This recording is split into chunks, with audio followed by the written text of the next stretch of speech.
আমরা স্টার্ট করতে পারি, রাইট? একেবারে ছোটবেলা থেকে। ওকে, আমার জন্ম আসলে কুমিল্লায়, কিন্তু কুমিল্লাতে আমি বড় হই নাই। আমার বড় দুই ভাই, মানে আমার ফ্যামিলি গ্রামেই লিড করতো। জি।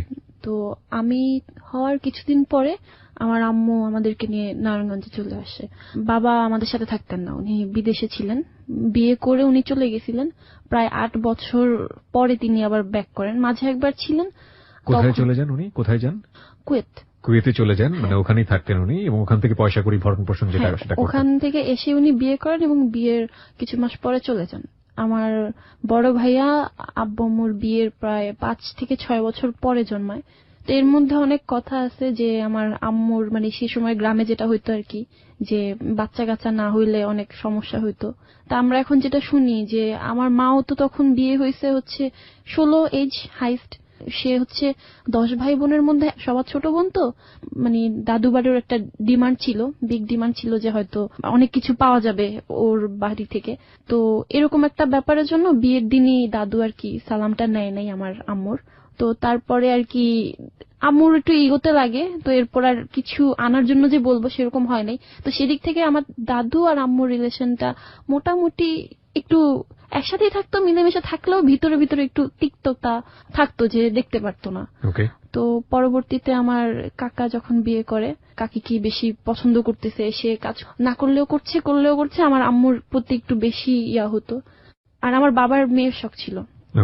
আমার বড় দুই ভাই হওয়ার পরে আমি যখন হব, তখন সে সময় তো আর জানা যেত না ছেলে হবে না মেয়ে হবে। সে সময় আম্মুকে অনেক কষ্ট দেওয়া হয়, মানে এমন হয়েছে যে অনেক মেহমান যেত, আম্মু বাড়ির বড় বউ রান্না বান্না, আমাকে পেটে নিয়ে খুব খারাপ অবস্থা, মানে যত্ন নেওয়ার মতো কেউ ছিল না। উল্টা মেহমান সব প্রেশার মার উপর দিয়ে যেত, এমনকি কেউ সে জিজ্ঞাসা করতো না, শুধু পাশের বাড়ির এই খালা ওই খালা, ওনারা হয়তো বললে মাঝে মাঝে অনেকে বিশ্বাসও করতে যেত না। হ্যাঁ, দাদু হয়তো ভালো ছিল, সেও আবার তার শাশুড়ি দ্বারা এরকম একটু ইনস্টিস্ট ছিল, সে আর কি ওইটা আমার মার উপর কিছুটা প্রয়োগ করছে। যাই হোক, আমি যখন হই তা আমার বাবা আসলে অনেক অনেক বেশি খুশি হয়ে যায়, যে কারণে সে একদম বিদেশ টিদেশ ছেড়ে দিয়ে মানে দেশে চলে আসছে। তো সে আর আম্মুকে এটা জানায় নাই যে সে আর যাবে না। সে বলছে যে সে ছুটিতে আসছে, মেয়ে হইছে, খুশিতে আসছে, এরকম একটা ব্যাপার, সে আর বিদেশ যাবে না, এটা আর জানায় নাই। 3 মাস পরে যখন সে ভিসা টিসা দিবে তখন বুঝা যায় আর কি। তো ততদিনে আমরা হচ্ছে নারায়ণগঞ্জ চলে আসছি। বলে রাখি, আমার কিন্তু দাদার হচ্ছে 2টো বিয়ে হয়েছে। প্রথম বিয়েতে সেই ঘরে হচ্ছে 5 ফুপি, আর তারপর যে আমার দাদু এখন, তারও আগে একটা বিয়ে হয়েছে, সে ঘরে তার একটা মেয়ে আছে, আর আমার বাবারা 3 জন। তো আসলে যত আপনি হোক, মানে ফুপিদের একটা অন্যরকম ব্যাপার কাজ করতো। তারপর নারায়ণগঞ্জে আমার অন্য একটা ফুপি, ওনার সাথে আমরা উঠি আর কি, ভাইয়াদের পড়াশোনা ইটিসি টিসি চিন্তা করে।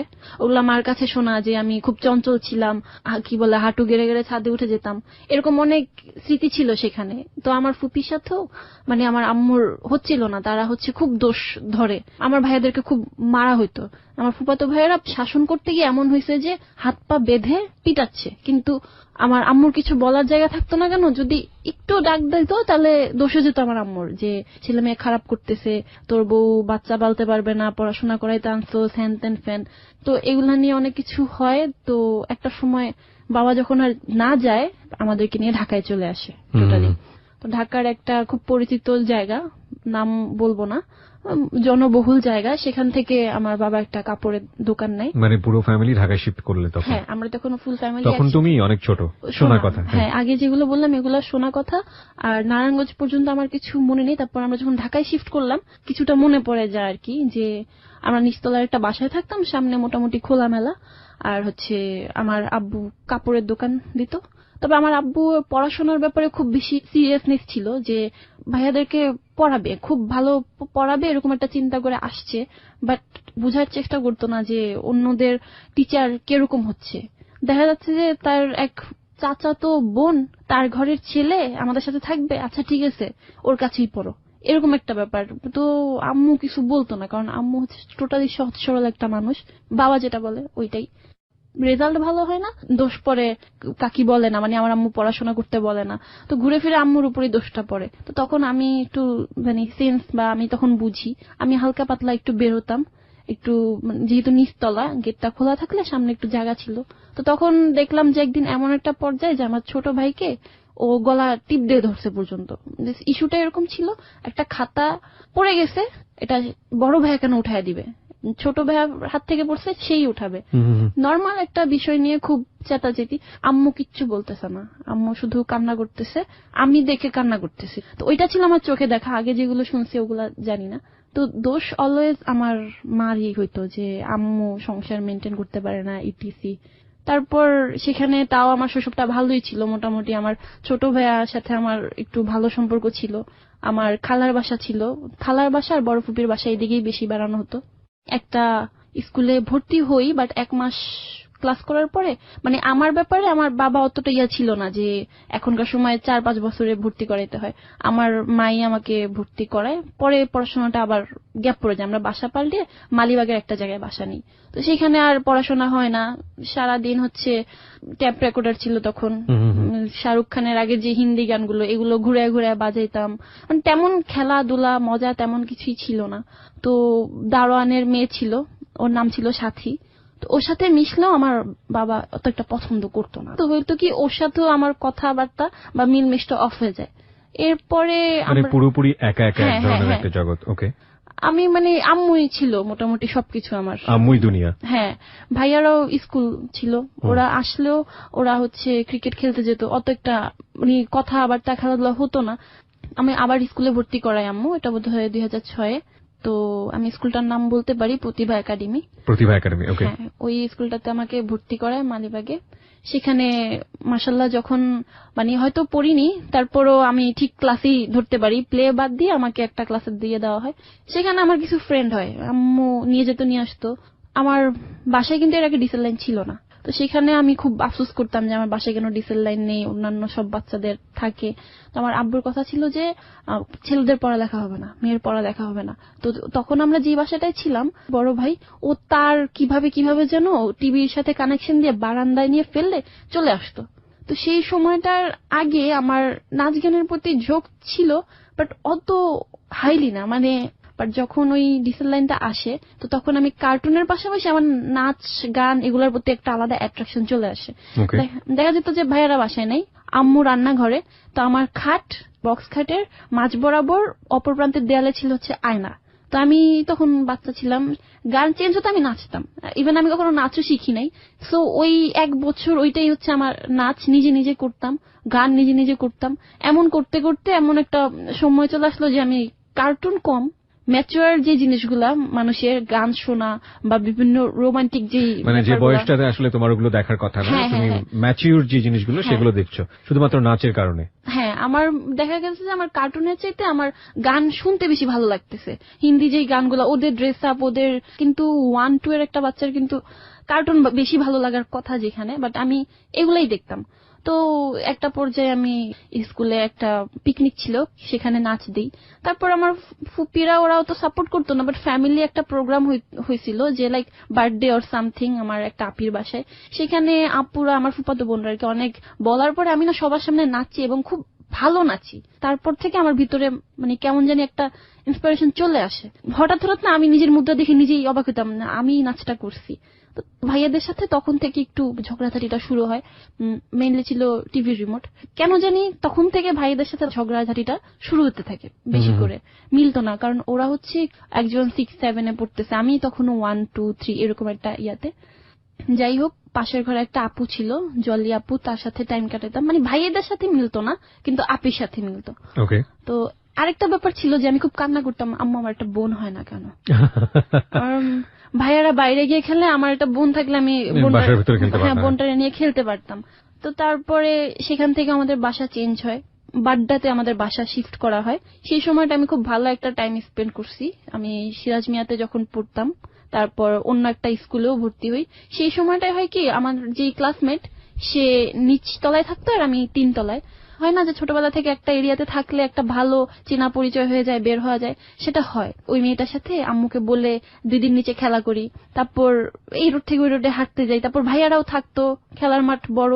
তো মোটামুটি ভালো একটা টাইম স্পেন্ড করি আমি, মানে যখন আমি 3-তে পড়ি। আর ওই সময় আমার ভিতর যেহেতু বাবার কাপড়ের দোকান ছিল, তারপর অবশ্য চেঞ্জ করে কয়েকটা বিজনেস, মুদি দোকান, কসমেটিক আসছে, তো তখন আমার ড্রেস আপ, শপিং এর প্রতি অন্যরকম একটা ঝোঁক ছিল। মানে মোটামুটি ওই ক্লাসটা আমার জন্য ভালোই ছিল।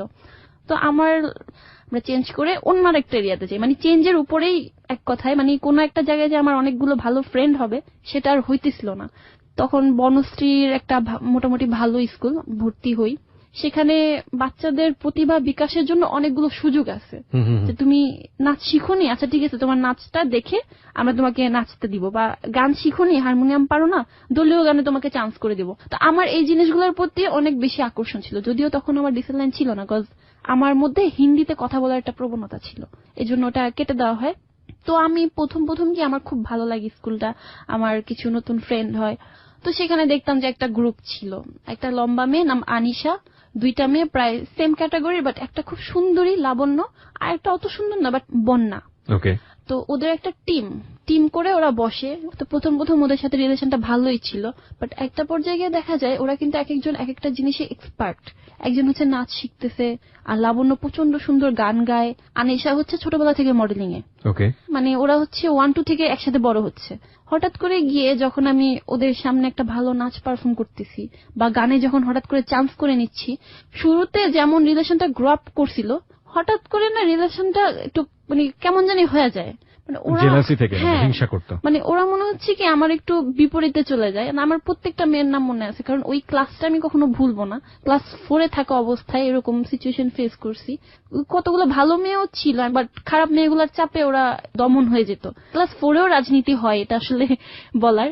তো সেই সময়টা হচ্ছে আমার ফিজিক্যাল খুব বড় একটা চেঞ্জেস আসে।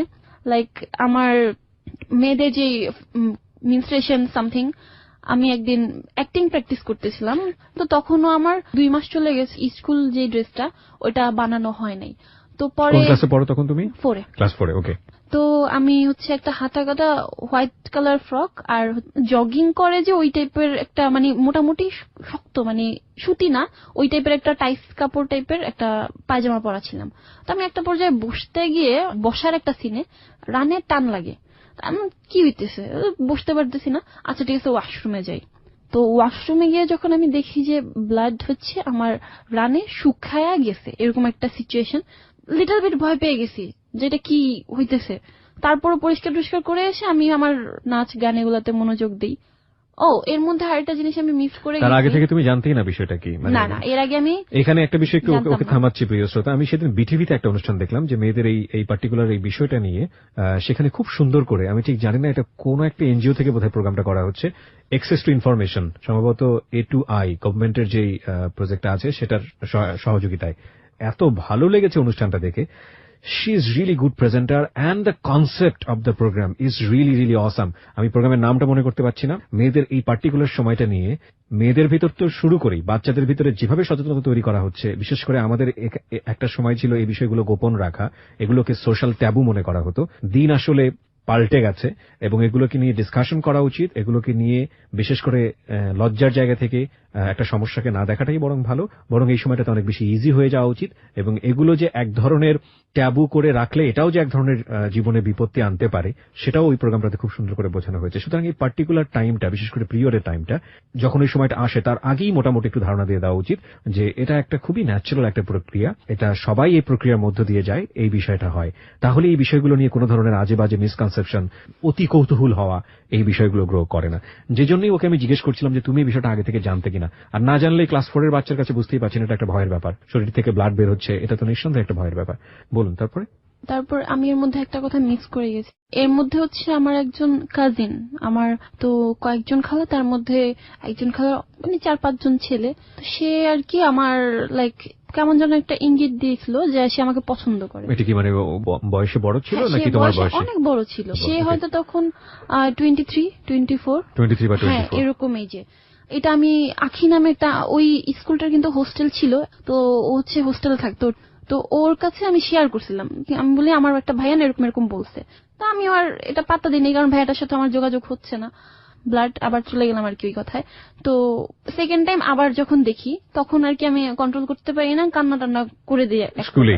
হ্যাঁ, ওয়াশরুমে কান্না টান্না করে ধুয়ে এসে ক্লাসে খিচখিয়ে গেছি। এখন আমি কাকে বলবো সেই পার্সনটা খুঁজতেছিলাম। তো ওদের 3 জন যেটা বললাম গ্যাং করে থাকতো, তো ওদের মধ্যে আনিশা, যে ও কিন্তু একটু লম্বা করে, আমি বলছিলাম যে ছোটবেলা থেকে মডেলিং করে, ওকে কেন জানি আমার ভরসা হইলো।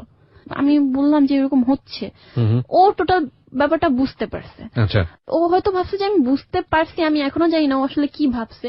ও লাইক যে ঠিক করে আসবা না, এটা সেটা হ্যান ত্যান এরকম একটা ব্যাপার। বাট ও বুঝতে পারেনি যে তোমার এটা ফার্স্ট টাইম কিনা। হ্যাঁ হ্যাঁ হ্যাঁ, ও Right. এরকম একটা করে একদম পুরা একদম দেখা গেছে যে- ধমকাধমকি শুরু করে দিয়েছে। হ্যাঁ, ম্যাডামকে না জানিয়ে ও আর কি ওর 2 ফ্রেন্ডকে জানিয়ে হাসাহাসি লাইক কিরকম একটা ব্যাপার, এরকম একটা ব্যাপার, কি হইছে প্রভার, মানে একটা যারা বুঝে নাই তারাও ভাবতেছে কি জানি হইছে, এরকম একটা ব্যাপার ছিল।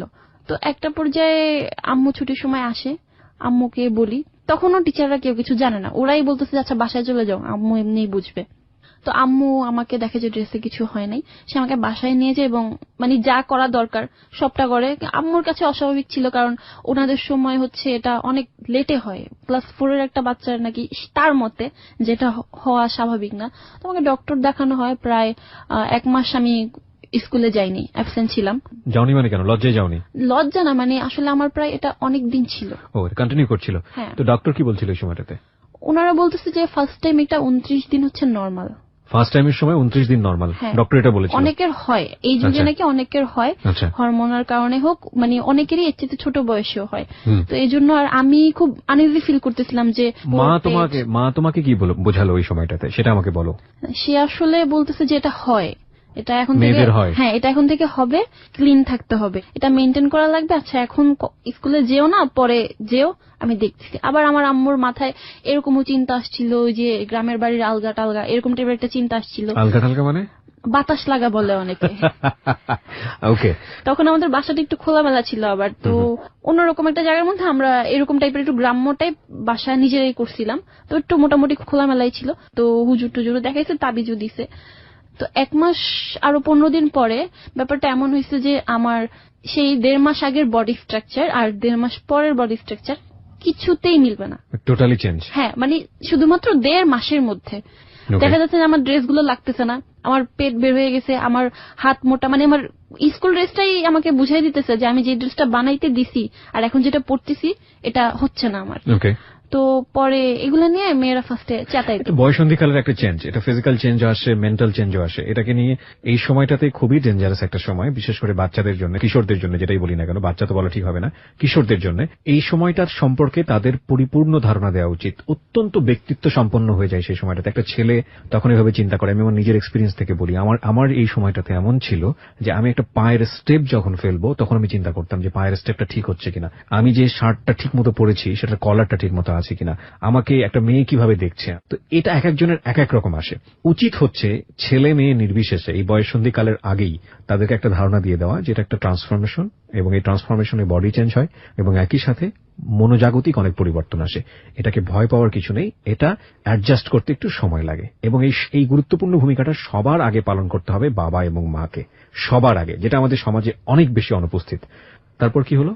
তারপর হচ্ছে আর ওই স্কুলটা তো আমার নতুন ছিল, আমি কেবল ওরা নতুন নতুন ফ্রেন্ড হয়েছিল, তার মধ্যে জেলাসি। তো ওরা না আমাকে একটু লাইক পচানো টাইপের শুরু করে যে কি হয়ে গেছোস বা এরকম টাইপের একটা ব্যাপার। বিশেষ করে এক লাবণ্য বন্যা যারা, ওরা আমার বলতেছে যে কি রে প্রেগনেন্ট নাকি, মাসিকের স্বাস্থ্য তো ভালোই হয়েছে, মানে কথাগুলো এরকম ছিল। বাট স্টিল তখন আমি বুঝতাম না যে এটার নাম মাসিক। বাট আই গেস ওদের হয়েছিল কিনা আমি জানি না, বাট দে আর এক্সপিরিয়েন্সড, জানতো তারা, আমি জানতাম না। তখন আমার ভাইয়ারা হচ্ছে একজন 8-এ একজন 9-এ। সেই সময়টা হচ্ছে আমার বাসা বলছিলাম যে খোলামেলা, তো আমি কবুতর পুষতাম। যেহেতু আমার টিভিতে ডিশ ছিল না, আমার স্কুল ছুটি হতো 11টা-12টার দিকে, আমি সারাটা দিন কি করবো, আমি কারোর কাছে পড়তামও না, বাসায় পড়াশোনা করতাম। ওই নাচানাচি, ওই রেডিওতে গান কোথায় পাবো, তখন ওইরকমও ছিল না যে সিডি প্লেয়ার বা কম্পিউটারও তখন আমাদের বাসায় আসে নাই। তো ওই রেডিওটাই শুনতাম। টাইমগুলো কিভাবে স্পেন্ড করতাম, কবুতরকে গোসল করাবো, আয়নার সামনে নাচবো, রেডিও শুনবো, এটাই ছিল আমার ডে। এর মধ্যে আমার আম্মুর ফোন, বাসায় নতুন ফোন আনে আব্বুর তো আগে থেকেই ছিল। সেখানে আমার একজন কাজিন, আমি বলছিলাম যে বয়সে বড়, আগে বলছিল, তখন বোধহয় বৈশাখ, তো সে তার আগে একদিন ফোন দেয়। ফোন দেওয়ার পরে নর্মালি তার সাথে আমার কথা হয়, হ্যাঁ ভাই ভালো আছি, এই সেই। আমি পুরো উঠান বাড়ি ঘর হেঁটে হেঁটে কথা বলি না, নাথিং, ভয় পাওয়ার মতো কি হয়েছে, ভাইয়াই তো ফোন দিছে। তো এরকম 2-3 দিন ফোন দেয়, তুই কি বিকালে ফ্রি থাকোস, হ্যাঁ ভাইয়া কেউ থাকে না, এই সেই, আচ্ছা আমাকে ফোন দিস। এরকম 2-3 দিন কথা হওয়ার পরে যখন বৈশাখীতে সে আমাদের বাসায় আসে, তো আমার 2 ভাইয়াও ছিল, তো আম্মুও ছিল। তো সে অঙ্ক করাবে সামথিং, তো করাইতে গিয়ে হঠাৎ করে তার বড় ভাইদের নাম লিখতেছে, পাশে প্লাস দিয়ে ভাবিদের নাম লিখতেছে। তো হঠাৎ করে মানে তার নামের পাশে এসে প্লাস দিয়ে জয়া লিখলো। প্রিয় শ্রোতা, আমরা এই জায়গাটায় ছোট্ট একটা বিরতি নিতে চাই। তো জয়া নাম যোগ করলো, তখন তুমি কোন ক্লাসে? তখন আমি ক্লাস 4-এই, Class ওই 4-এ। ঘটনাগুলোর পরেই। ওকে, তারপর? তো এভাবে চোখ দেওয়ার পর আমি তার দিকে একটু তাকাই, তো সে লাইক একটা কিরকম যেন হাসি দিয়ে পেপটা ছিঁড়ে মুড়ে ফেলাই দিছে। তো তারপর আমি লাইক কি হইলো বুঝলাম না কিছু। তো আমি চটপটি ফুচকা এগুলো খুব পছন্দ করি, বাইরে গিয়ে ভাইয়াদের সহ মানে হিউজ লেভেলে নিয়ে আসছে। তা সে বলতেছে তো যত খুশি খা। এন্ড আমিও তখন হচ্ছে কেমন জানি ফিল করতেছি যে লাইক কি যেন বলবে, মানে কেমন জানি একটা আভা দিচ্ছে সামথিং। তো পরের দিন হচ্ছে বৈশাখীর পরের দিন ছিল, তো আমি স্কুলে যাব না। তখনও আমার আম্মু কিন্তু নিয়ে দিয়ে আসতো সব সময়। তো সে একটা চান্স পেয়েছে, যেহেতু ভাইয়ারা দুজনেই স্কুলে গেছে। তো আমার রুম তখন সেপারেট ছিল, মানে আমি আলাদা থাকার চেষ্টা করতাম। রাতে থাকতে না পারলেও আমি মানে দিনে ওইখানেই থাকতাম, টাইম স্পেন্ড করতাম। তো বলতেছে যে ওকে একটু অঙ্ক করা, আমি ম্যাথে খুব কাঁচা। তো আম্মু তো রান্নাঘরে, সে আমাকে অঙ্ক করাইতে আসছে। এন্ড তার ইয়াটা এরকম ছিল যে আমার ডায়েরি বের করে জাতীয় সঙ্গীত ছিল আমার সোনার বাংলা, আমি তোমায় ভালোবাসি যে লাইনটা, তো সে আমাকে সেকেন্ড লাইনে দুটো টিক দিয়ে বলতেছে কি লেখা পড়। আমি বলতেছি আমি তোমায় ভালোবাসি। বলে হ্যাঁ এটাই। ওই কি এটা, এটা তো জাতীয় সঙ্গীত আমি জানি। বলে হ্যাঁ আমি তোমায় ভালোবাসি। আমি বলতেছি কি এগুলা। তো পরে সে আমাকে বলতেছে লাইক যে তোকে অনেক পছন্দ করে ফেলছি, লাভ করে ফেলছি, ভালোবেসে ফেলছি, ইটিসি ইটিসি। তখন আমি বলতেছি কি বলেন ভাইয়া, যতই যাই হোক অন্তত নাটক তো দেখতাম, অ্যাটলিস্ট এটা বুঝতাম যে প্রেম বলতে কিছু একটা আছে। তো তখন বলতাম যে না ভাইয়া আমার আব্বু তো অনেক রাগী, আমি আমার আব্বুকে প্রচন্ড ভয় পাইতাম। বলতেছি না ভাইয়া এগুলা কি বলেন, সিসি আমি ছোট, হবে না এসি। পরে এসে একদম মন টন খারাপ করে গিয়ে ভাইয়াদের রুমে শুয়ে আছে। পরে চলে গেছে। চলে যাওয়ার পর আবার বিকালবেলা সেদিন আর ফোন দেয় না। তো ফোন না দেওয়াতে আমার হয়েছে কি, আমি আমার মতো প্রত্যেক দিনের মতো সেই মানে স্কুল থেকে এসে খেলাম, কবুতরদের খাওয়ালাম, আমি রেডিও শুনতেছি, আয়নার সামনে নাচতেছি। তারপর আম্মুর ফোন গুতাগুতি করতে করতে আমার না একটা মিসিং ফিল চলে আসছে, যে 3 দিন 4 দিন ভাইয়া ফোন দিল, আজকে ফোন দিতেছে না। আমি নিজে থেকেই মিস কল দিই। তো সে ব্যাক করে, তো আবার কথা বলে যে কেমন আছেন। তখন সে আমাকে বাঁকায় বসে যে দেখছিস তোর আমার প্রতি ফিলিংস আছে, তুই আমার ওই পড়াতো তোমাকে? না পড়াতো না, একদিন আসছিল বেড়াতে। ওই বেড়াতে এসে এই ঘটনাটা? ওকে ওকে। সেদিন আবার এরকম আর কি বলতেছে যে দেখছিস তুইও আমাকে মিস করস, এটার অন্য একটা নাম আছে, it's call love, etc etc. আমি বলছি না ভাই এগুলো তো হবে না। 9 বছরের বাচ্চার সাথে 23 বছরের যুবকের দেখুন কি অবস্থা। এবং অফ এয়ারে যখন আমি ছিলাম তখনও আমাকে বলছিল ভাই আমি একটা গল্প বলতে ভুলে গিয়েছি, কি ক্লাস 1-এ থাকতে আমি প্রস্তাব পেয়েছিলাম। So this is the reality of society. কিছুদিন আগে যখন আমরা এরকম একটা ঘটনা শুনি যে 3 বছরের বাচ্চা সে রেপড হয়েছে একটা মানে পরিপূর্ণ বয়স্ক একটা মানুষের দ্বারা, কি পরিমাণ মানসিক বিকলাঙ্গ হলে একটা মানুষের দ্বারা এটা সম্ভব। যাই হোক, সুতরাং তার তুলনায় এই গল্প কিছুই না আসলে। যাই হোক, বলুন তারপর কি হলো? আপনি তুমি হয়ে যাচ্ছে কজ আমি অভ্যস্ত না আসলে, বাট 18 ইয়ার্স তো এই জন্যই তুমি করে বলছি। ওকে ওকে বলো। হ্যাঁ আচ্ছা, তো তারপর হচ্ছে আমি কিছুটা মানে কথায় পেরে উঠি না ওনার সাথে যে আসলে আমি ফোন কেন দিলাম। আমার ব্যাপারটা তো ছিল অন্যরকম, আসলে আমি কাউকে পেতাম না। তো আমি তার সাথে কয়েকদিন কথা বলে আমার একটু মানে এই টাইমটা মনে হচ্ছিল যে আমি তাকে ফোন দিই। তো তখন একটা পর্যায়ে সে আমাকে এতটা ইমোশনালি ইনসিস্ট করে যে আচ্ছা তাহলে একটা কাজ কর, তুই তো তোর আব্বু আমার ভয় পাস। হ্যাঁ কখনো প্রেম করবি না। আমি বলি না, তাহলে তুই আমাকে প্রত্যেকদিন 5টা করে মিস কল দিবি, আমি তোর অনেক মিস করি, তোর এক একটা মিস কল আমার হ্যান আমার ট্যান অনেক বেশি মিস করব। তখন আমার কাছে ব্যাপারটা ছিল, আমার কোনো ফিল ছিল না এক্স্যাক্টলি লাভ বা সামথিং ছিল না, বাট আমার মনে হচ্ছিল যে আমি এই ব্যাপারগুলো তো দেখি, নাটকে ফিল্মে এই ব্যাপারগুলো দেখি।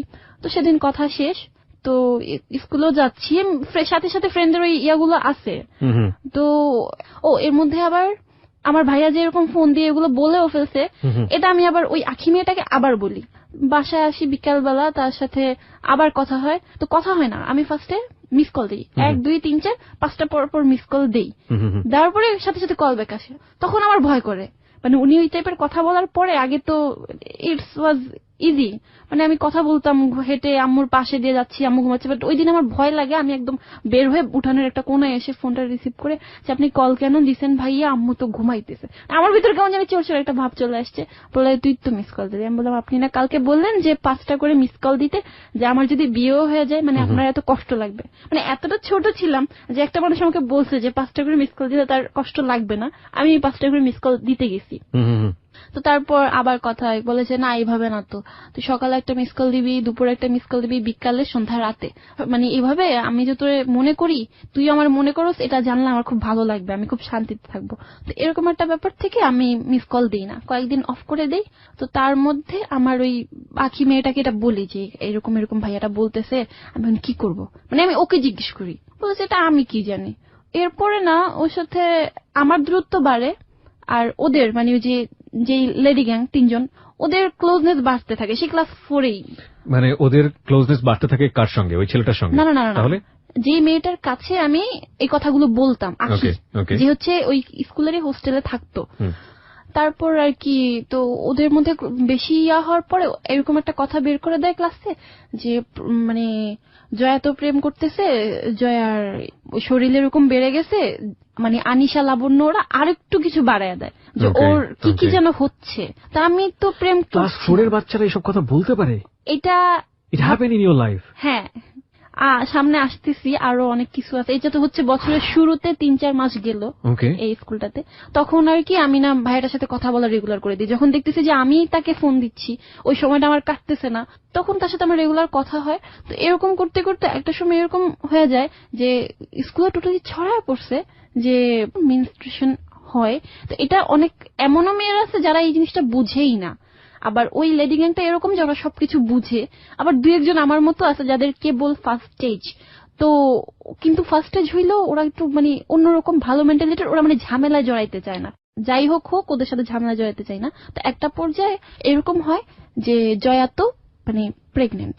ওহো, সেট মানে মানে আমি কথা বলতেছি, এটা আবার আমি আখিকে বলি, তো জয়া প্রেগনেন্ট দেখো, নাইলে চিকন ছিল যে 3-4 মাসে লুকেট হার। ব্যাপারটা এরকম ছিল যে হাইটে আমি ওদের চেয়ে কম ছিলাম। তো ধাপ করে হলো কি, আমি না লাবণ্য, বন্যা ওদেরকে ছাড়াই মানে আরো 4 ইঞ্চি লম্বা, মানে হঠাৎ করে স্বাস্থ্য হয়ে গেছে। বলতেছে যে, আর আমার পেটও একটু বের হয়ে গেছিল খাওয়া দাওয়া। তো বলতেছে যে জয়া তো প্রেগনেন্ট, এরকম একটা ব্যাপার। তারপর ওরা তো কিছু বললাম যে একটা দল ছিল যে কিছুই বুঝে না। ওদেরকে একদিন এমন হচ্ছে যে আমি টিফিন কিনতে নিচে যাব, বলা হচ্ছে যে কলম খুঁজে পাচ্ছি না, সেই লম্বা মেয়েটা আনিশা। আমি ব্যাগটা খুঁজে, আমার ব্যাগে নাই, আমি সার্চ করে নিচে চলে গেছি। আসার পরে জয়ার ব্যাগে কি থাকে দেখছো? জয়া কত খারাপ খারাপ জিনিস আনে, আমার ব্যাগে জাস্ট পেট ছিল। বাট তারা এই পেটটা বের করার জন্য, হ্যাঁ প্যাড, সেই প্যাডটা বের করার জন্য আমাকে চোর পর্যন্ত বানাইছে। মানে তোমার ব্যাগে কলম আছে, সুতরাং সবকিছু বের করো, তারপরে তোমাকে প্যাডটা বের করে দেখাতে হবে। সামহাও যারা মানে ক্লাস 4 এর তো হয়তো কিছু বুঝে, মানে বেশিরভাগই বুঝে না এটা কি মেনস্ট্রুয়েশন সামথিং কি। আজকের এই শোটা যারা শুনছেন, বিশেষ করে যারা অ্যাডাল্ট আছেন, বয়স্ক যারা আছেন, তাদের জায়গা থেকে এই শোটাকে এন্টারটেইনমেন্ট হিসেবে না নেওয়ার জন্য আমি রিকোয়েস্ট করছি। এটা একটা সোশ্যাল রিয়েলিটি। আপনার কাছে মনে হতে পারে খুব ফালতু একটা বিষয় নিয়ে আমরা কথা বলছি, but this is a very very very important. আমি 3টা ভেরি লাগাইছি, 3টা ভেরি ইম্পর্টেন্ট বিষয়। এবং কজ একটা বাচ্চার জন্য কি পরিমাণ মানসিক টর্চার হতে পারে, আমি ওই বাচ্চাগুলোকে মিন করছি এই কারণে যে তারাও আসলে কি ধরনের মেন্টালিটিতে বড় হচ্ছে আমাদের সমাজে। দেখুন, এই বিষয়টা নিয়ে যারা ফান করছে তারাও জানে না যেটা একটা কত বড় রিয়েলিটি ন্যাচারাল লাইফে, এবং এটা নিয়ে আসলে ফান করার মতো কোনো বিষয় না। তো একটা ক্লাস 4 এর বাচ্চাকে যদি এইরকম একটা সিচুয়েশন ফেস করে ক্লাসের মধ্যে তার একটা স্যানিটারি প্যাড বের করতে হয়, এবং সেটা কতটা লজ্জাকর হতে পারে তার পার্সোনালিটি বিকাশের জন্য যখন তার বয়ঃসন্ধিকাল চলছে। 1, 2 নম্বর যেটা, সেটা হচ্ছে সাধারণত প্রাপ্তবয়স্ক একজন মহিলাও তো এটা লোকসমাজে বের করতে লজ্জা পাবে, ডিসপেন্সারি যেতে কিনতে গিয়ে বলতে পর্যন্ত লজ্জা পায়। তো সেরকম একটা সামাজিকতা এরকম একটা বাচ্চাকে যদি এই সিচুয়েশনটা ফেস করতে হয়, সেটা কতটা ভয়াবহ। এবং আমি খুব অবাক হচ্ছি যে ক্লাস 4 এর বাচ্চাদের মধ্যে এই ধরনের বিষয়গুলো নিয়ে একটা মিসকনসেপশন, এবং একই সাথে তাদের মধ্যে কাউকে পচানো, কাউকে এগুলো নিয়ে বাকবিতণ্ডা করা। প্রপার এডুকেশন যদি ফ্যামিলি থেকে না থাকে এবং স্কুল থেকেও না দেওয়া হয়, তাহলে এটা কতটা পেইনফুল হতে পারে। বলো, তারপর কি হয়েছে? তারপর এরকম বিষয়টা ছড়ানোর পরে তো ওরা তো বেশিরভাগই এগুলা কিছু বুঝতো না। তো কয়েকজন ভাবতো যে হ্যাঁ প্রেগনেন্ট, বোধহয় ওই যে ব্লিডিং হয়, মানে বেবি হইলে ব্লিডিং হয় সামথিং, এরকম মানে মিলে ঝিলে কিছু একটা বুঝতেছিল তারা। তো এভাবে ওরা না মানে একটা পর্যায়ে এমন হলো যে আমার সাথে কেউ যদি টাচ লাগতো তখন ঝাড়তো, উফ কি জানি লাগলো, মানে একটা রোগ ছড়ায় গেছে। আবার আমি এক সাইডে বসতাম, যে সাইডে বসতাম ওই সাইডে আর কোনো মেয়ে বসতো না। কতগুলো ভালো মেয়ে ছিল, বাট ওরা জাস্ট কিছু বলতো না। লাইক আচ্ছা ওরা বসতে না করছে, ওদের চোখের একটা গরম আছে, একসাথে বসে গেছে। আমি একটা সাইডে, টোটালি একটা সাইড, এক সিটের পিছনে বোধহয় 7টা বেঞ্চ, ওই সাইডে কেউ বসতোই না, গাদাগাদি করে বসলো। তার মধ্যে আমার আম্মু আবার আমার চুল কামায় দেয়, মাথা কামায় দেয়, এগুলো নিয়ে মজা নিত। কজ আমি হঠাৎ করে লম্বা হয়েছি, হঠাৎ করে অনেকটা ফ্যাটি হয়ে গেছি, মাথা কামানোর পর অতটা মানাইতো না, হয়তো আগে অনেক বেশি সুন্দর ছিলাম, অনেক কিছু নিয়ে তার ওদের চিন্তা ভাবনা ছিল প্রেগনেন্ট একটা সময়। আর তার মধ্যে ওই যে কাজিনটাও ফোন দেয়, আম্মুকে আমি ফার্স্টের দিকে বলতে পারতেছিলাম না যে আম্মু আমাকে এগুলো বলে, পরে আমি কাজিনের সাথে শেয়ার করি, একদম টোটালি শেয়ার করি। আমার মানে কাজিনের সঙ্গে তুমি তোমার এই পিরিয়ডের বিষয়টা নিয়ে শেয়ার করলে? হ্যাঁ, যে হ্যাঁ আমার এরকম একটা হইছে, কবে হইছে, রিলেশন না তার সাথে আমার, কিন্তু এই টাইপের কথাটা আমি শেয়ার করে ফেলি যে এখন এরকম হয়েছিল, আমার এখন ক্লাসে এরকম এরকম বলতেছে। তো আম্মুকে তখনও বলি নাই আমার হইছে 3 মাস হইছে, বা ফ্রেন্ডরা এরকম করে এরকম চায়, তো আমি তার সাথে ব্যাপারটা শেয়ার করতে থাকি। তারপর যাইতে থাকি, আমি আম্মুকে কিছু বলি না। শেয়ার করলাম ওর সঙ্গে? হ্যাঁ, আমি রেগুলার এখন আর তাকে অ্যাভয়েড করি না। আমার কাজিন ফোন দেয়, এটা কোনো রিলেশনশিপ ছিল না, বাট আমি কথা বলতাম তার সাথে, আমি আর কেউ ছিল না আমার আশেপাশে, বাট আম্মুকে বলার সাহসও পাইতেছিলাম না।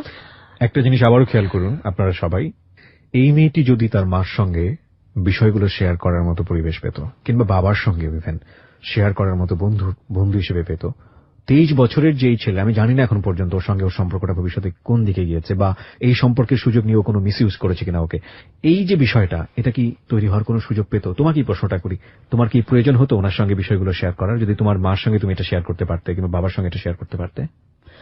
আমি বাবার সাথে তো শেয়ার করার কথা আমি এখনো চিন্তা করতে পারি না, বিকজ বাবাকে তুমি ভেবে পেয়েছো বলেই পারো না। বাবাকে ওইভাবে রাশভারী হিসেবে পেয়েছো, শাসনকার হিসেবে পেয়েছো। মার সঙ্গেও যদি তুমি শেয়ার করতে পারতে তাহলে কি প্রয়োজন হতো? হ্যাঁ, হয়তো বা হইতো না। আমি মার সাথে শেয়ার করছি, বাট এটা আরো পরে, অনেক লেটে গিয়ে করছি। এক্স্যাক্টলি। সো এটাই আমি বলতে চাচ্ছি যে বাবা মার উচিত সন্তানের সাথে বন্ধুত্বপূর্ণ সম্পর্ক রাখা, if any kind of complexity যেখানে তারা ডিসিশন নিতে পারছে না বা নেবার আগে, তারা যেন বাবা মাকে স্মরণ করে। এই সম্পর্কটা ছেলে মেয়েদের কাছ থেকে আসবে না, এটা বাবা মাকেই তৈরি করতে হবে। আর তখন আমার এমন কোনো ফ্রেন্ড ছিল না, লাইক কেমন জানি হলো, ফার্স্টে সবাই ফ্রেন্ড মনে হইতেছিল, তারপর হঠাৎ করে সবাই আমার একটা বিপরীত টিম হয়ে গেল কেমন যেন। ওকে। তো পরে আমি আর শেয়ার করতে তুমি? হ্যাঁ, আমি তখন না, মানে একটা দেখা গেছে হাদিসের বই বের করে কোথায় যেন পাইছি যে আল বাড়িও পড়লে ভালো বন্ধু পাওয়া যায়। মানে আমার এত খুব মনে হতো যে আমার একটা বেস্ট ফ্রেন্ড থাকতো ওদের মতো। আমি সারাদিন ওইটা পড়তাম, আল বাড়িও এটা পড়তে থাকতাম যে আমার খুব ভালো একটা ফ্রেন্ড হবে, অনেক ভালো একটা ফ্রেন্ড হবে। তো এরকম যেতে যেতে যখন প্রায় বছরের মাঝামাঝি ক্লাস 4-এ, তখন একটা সময় এরকমই চলতেছে, মানে এরকম হয়, ওরা পচায়, ইভেন মানে ওরা পারলে আমাকে চোর বানায়, পারলে টাকা চুরি করছি, পারলে হ্যান করছি ত্যান করছি, পড়া পারে না, মানে টিচার আসলে সব দোষ ওর, যেভাবে পারে আমাকে বলে মানে এরকম একটা সিচুয়েশন হয়ে যায়। মানে এক প্রকার ট্র্যাপে আমার ক্লাসের মেয়েরাই আমাকে এক প্রকার চাপের মধ্যে রাখে। তো নেলি নামে মেয়েটা আবার আমার সামনে এসে বলতো, আমি জানি প্রভা তুমি এটা করো নাই, আবার ধমক খেয়েও আবার চুপ হয়ে যেত। মানে কেমন যেন একটা রাজনীতি সেই ক্লাসটার মধ্যেই। একটা পর্যায়ে গিয়ে, এটা বোধহয় ক্লাস 5-এর একটা আপু, সে আবার প্রিন্সিপালের সামথিং কিছু একটা তার কানে যায়, সে আমাকে ডাকায় নিয়ে বলতেছে, জয়া তুমি তো অনেক বড় হয়ে গেছো। আমি বলি, হ্যাঁ আপু কি, মানে আমি বুঝতে পারছি সাথে ওরা আছে, কিছু খারাপই হবে, ভালো না। তো বলতেছে যে তুমি নাকি প্রেগনেন্ট, কথাটা কি সত্যি? কে বলছে? বলতেছে না এগুলা তো শুনতেছি। মানে ওদের আসলে সহ্যই হয় নাই আমি যে নাচ না শিখে আমি একটা প্রোগ্রামে চান্স পাইলাম। আমি লাস্ট পর্যন্ত প্রোগ্রামটা করতে পারিনি। আমার ফিজিক্যাল চেঞ্জ, ওদের সাথে আমার মেন্টালিটি চেঞ্জ, ওই প্রোগ্রামটা তো বছরের শুরুর দিকে চলে গেছে, আমি এটা করতেই পারিনি। তো আমি বললাম যে না আপু এরকম কিছুই না। লাস্টলি এগুলা নিয়ে এমন একটা পর্যায়ে চলে যায় যে আমি ক্লাস 4-এই আখি যে মেয়েটা, ওর সাথে মিশির সাথে অনু নামে আরেকটা মেয়ে ছিল। মানে অনু মেয়েটা আমাদের ইয়াতে দেরিতে ভর্তি হয়, শুরুর অনেক কিছু পায় নাই। তো তখন ওর সাথে একটু একটু কথা হয়, প্রমের সাথে একটু একটু কথা হয়। বাট আমরা এই কয়জন না, একটা সময় এমন হইলো যে সবচেয়ে বেশি আখি এক্সপার্ট ছিল। সেই বয়সটাতে আমি মানে চেঞ্জেস এর পরেই বুঝে যাই যে আসলে সেক্সটা কি, বুঝে যাও তুমি? হ্যাঁ, তখন মানে এই ব্যাপার ওদের সাথে কথা হওয়ার পরে তুমি যে বুঝে গেলা, এটা এই ফিলটা তোমার ফার্স্ট ফিলটা কি ছিল? মানে অ্যাবাউট তুমি যেটা বললা যে সেক্স সম্পর্কে তোমার বুঝে যাওয়া, না আমি it was negative feel or it was মানে too curious about this subject, যে এটা আসলে কি ছিল ফিলটা? না অ্যাকচুয়ালি অনেস্টলি যদি বলি, আমি এই সিচুয়েশনটা আমি লাইফ একবার ফেস করছি ক্লাস 3-তে থাকা অবস্থায়। Are you sure? হ্যাঁ, এটা সিচুয়েশন ফেস করছো আর এটা তোমার লাইফে হয়েছে না কোনটা? না না না আমি সিচুয়েশন ফেস হ্যাঁ, করছো? আমি এরকম জিনিসটা আমি দেখছি লাইভ। ব্যাপারটা হচ্ছে আমি ছোট ছিলাম, আমার ভাই ভাবির সাথে আমি ঘুমাইছিলাম। ওকে, বলো। হ্যাঁ, সেই সিচুয়েশন আর কি, মানে হয়তো বা তাদের নিউ কাপল ছিল এন্ড তাদের মধ্যে কোন একটা বিষয়ে ঝগড়ার ব্যাপারে ভাবি আমাকে একবার, তুমি তো ওই জিনিসটা সম্পর্কে হ্যাঁ ক্লিয়ার আমি ছিলা না। ঘুমিয়েছিলাম, আমি তখন বুঝি নাই। তো আমাকে একবার ভাবি সাইডে আনতেছে, মাঝখানে আনতেছে, ভাইয়া সাইড করে রাখতেছে। আমি তো তখন 3-তে পড়ি, মানে 4-এ ওঠার আগে। আমি তখন একবার মানে আদৌ ঘুম আদৌ ইয়াতে আমি ব্যাপারটা একবার আমার সামনে হইছে। তো তারপর আমার মাথায় ভাবে ক্যাচ করে নাই যে কি গেল বা কি হইলো, ভুলে তুমি যখন ক্লাস 4-এ এটা আইডিয়াটা পেলা, সো তোমার এটা সম্পর্কে কি আইডিয়া ছিল? ইট ওয়াজ ব্যাড অথবা তুমি খুব কিউরিয়াস? এটা আমার কিউরিয়াসিটি মনে হইছে যে আসলে এটা কি, বা এটা মানে কেন এরকম টাইপের একটা ব্যাপার আসছিল, বাট এটার প্রতি খারাপ ধারণা ছিল, যেটা খারাপ। এটা খারাপ ধারণা ছিল? এটা কি ক্লাস 4-এর আগে না ক্লাস 4-এ জানার পরে? ক্লাস 4-এ জানার পরে মনে হচ্ছে যে এটা খারাপ। ওকে। তো তখন ম্যাক্সিমাম বাচ্চারাই আমাদের সোসাইটিতে এই এরকম একটা মিসকনসেপশন নিয়ে বড় হয় এবং ওরা এবং স্বাভাবিকভাবেই ওরা বিপদগামী সম্পর্কের দিকে যায়। ইনফ্যাক্ট ওর ক্ষেত্রে কি হয়েছে আপনারা সামনের দিকে গেলেই বুঝতে পারবেন। বলো তারপর।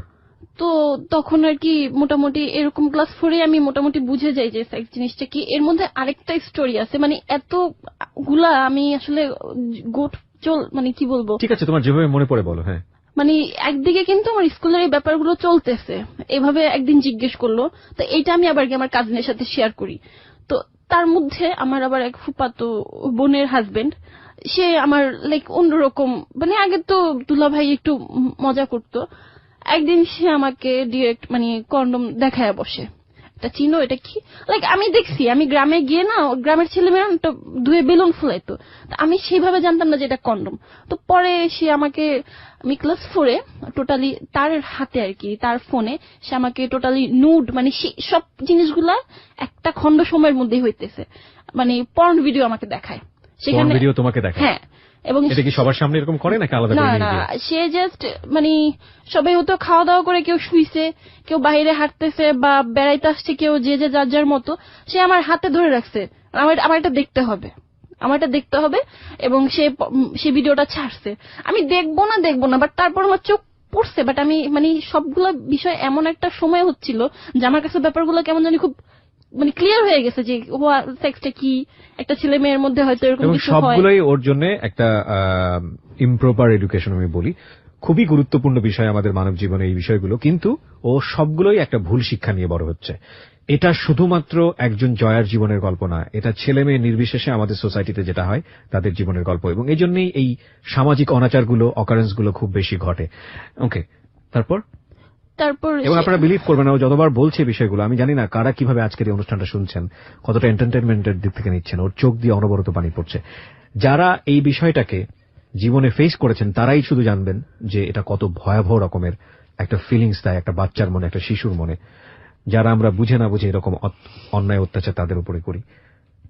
বলো তুমি। হ্যাঁ, তারপর সে আর কি সবগুলো সিচুয়েশন প্রায় সেই মানে ক্লাস 4টা আমার জন্য খুব খারাপ ছিল, একই সময়ে হইতেছে। তো একটা পর্যায়ে গিয়ে মানে সেই দুলা ভাই যে লাইফে ফার্স্ট টাইম সে লাইক ট্রাই করে যে আমার বডির কোন একটা পার্টে হাত দেওয়ার বা কিছু একটা করার, টোটালি করতে না পারলেও মানে সে হচ্ছে এই বিষয়টার পেছনে লেগেছিল। তো আমি না এই জিনিসটা খুব বোকা ছিলাম, কার আম্মুকে বলতে পারিনি। আমি এই জিনিসটাও আমার কাজিনের সাথে শেয়ার করি যে আমার দুলা ভাই আমাকে এরকম কিছু একটা দেখাইছে, তারপর এরকম কিছু একটা বলতেছে, তখন এগুলো তাকেই বলতাম। একটা সময় যখন প্রায় শেষের দিকে ওরা মানে আমাকে বোধহয় সহ্য করতে পারতেছে না, ক্লাসের মেয়েরা, প্রায় বোধহয় সেপ্টেম্বর অক্টোবর বা শেষের দিকের টাইমটা, আমাদের একজন মানে ইনচার্জ থাকে হেড স্যারের নিচে, না ম্যাম, আমার নামটা এখনো মনে আছে, তার কাছে বিচার দেওয়ার আগে ক্লাসের প্রত্যেকটা ম্যামের কাছে এই কাহিনীগুলো বলে, এবং আমি দাঁড়ায় জাস্ট কান্না করি যে ও অনেকগুলা প্রেম করে, ও এরকম হয়েছে, ও প্রেগনেন্ট, ও পেড আনে, ও চুরি করে। আবার এরকম বলা হয়েছে আমি নাকি সবাইকে চেক করি যে আমি পেড আনছি, দেখছো তোমাদের ব্যাগ চেক করি। এগুলো সব আমার পিছনে তৈরি করা হয়েছে। তো কয়েকটা ম্যাডাম আমাকে ঝাড়ছে, এগুলো বলছে, আমি বললে বিশ্বাস করে না। আবার কয়েকটা ম্যাডাম অনেক রাগী, বাট সে হচ্ছে কি ক্লাস 4-এর মেয়েদের মুখে এই কথাগুলো শুনে সে হাসতেছে, সে কি করবে সে বুঝতেছে না। একটা পর্যায়ে রয়না ম্যামের কাছে এই কথাটা দেওয়া হয়, সে আমার আম্মুকে ডাকতে বলে, তখন আমি আম্মুকে গিয়ে সবকিছু বলে দিই যে আম্মু এতদিন তো এরকম এরকম হয়েছে, এখন ম্যাডাম তোমার ডাকতেছে স্কুলে। Very unfortunate, very very unfortunate. আমরা একটা বিরতি নেব প্রিয় শ্রোতা। ভেরি সেন্সিটিভ বিষয়, এবং আমার কেন যদি মনে হচ্ছে যে হ্যালো উইথ 920 ইতিহাসে আমি কখনো এই ধরনের স্টোরি ফেস করিনি। I faced lot of thing about sexual life in Hello With 920, এবং আমি ডেয়ারলি বলতে পারি Hello With 920 আজ রেডিও প্রোগ্রাম হিসেবে যেই ধরনের সোশ্যাল ইস্যু নিয়ে আপনাদের সামনে হাজির হয়েছে, অন্য কোনো মিডিয়া বা অন্য কোনো মিডিয়া মাধ্যম আমি বলবো এত সিরিয়াস কোনো বিষয় নিয়ে আপনাদের সামনে হাজির হয়েছে কিনা আমার জানা নেই, আমার জ্ঞানত। কিন্তু আমার কাছে মনে হচ্ছে যে আজকের এই স্টোরি শুধুমাত্র একটা মেনিস্ট্রেশনকে কেন্দ্র করে কি হতে পারে একটা মেয়ের জীবন, আনবিয়ারেবল, টোটালি আনবিয়ারেবল। আমরা ফিরে আসবো প্রিয় শ্রোতা মাত্র 5 মিনিট পর। জয়া, আমি যেখানটায় ছিলাম, আম্মুকে জানানোর পরে আম্মু তো পুরো থক খেয়ে যায়। বাবা মা দুজনকে যেতে বলা হয়, বাট আমার আম্মু এটা আমার বাবাকে ইনফর্ম করে নাই। আমার আব্বু আরো বেশি রাগী। যে বাবা তোমাকে এত ভালোবেসে বিদেশ থেকে চলে আসলো সেই বাবাকেই তোমরা শেয়ার করছো না, মানে উনি এতটা রাগী হয়ে গেল কেন? আসলে আমার আম্মু শেয়ার করছি কিনা জানি না, মানে আম্মু আমাকে বলতেছিল যে জানাইনি, বাট আমি অনেক যতটুকু গুরুত্ব জানি ছিল কি তোমার বাবার সঙ্গে? তোমার বাবাকে এত না, লাভ করতো? আমি আমার বাবাকে আমি ক্লাস 8, 9, 10 পর্যন্ত আমি হাক করছি। আমি অনেকটা ফ্রি, বাট বড় হওয়ার সাইড গুলা বা ওই টাইপের কথাগুলো ওনার সাথে শেয়ার করা যায়, অতটা ফ্রি হতে পারোনি। This is our social reality in fact. Okay, বলো।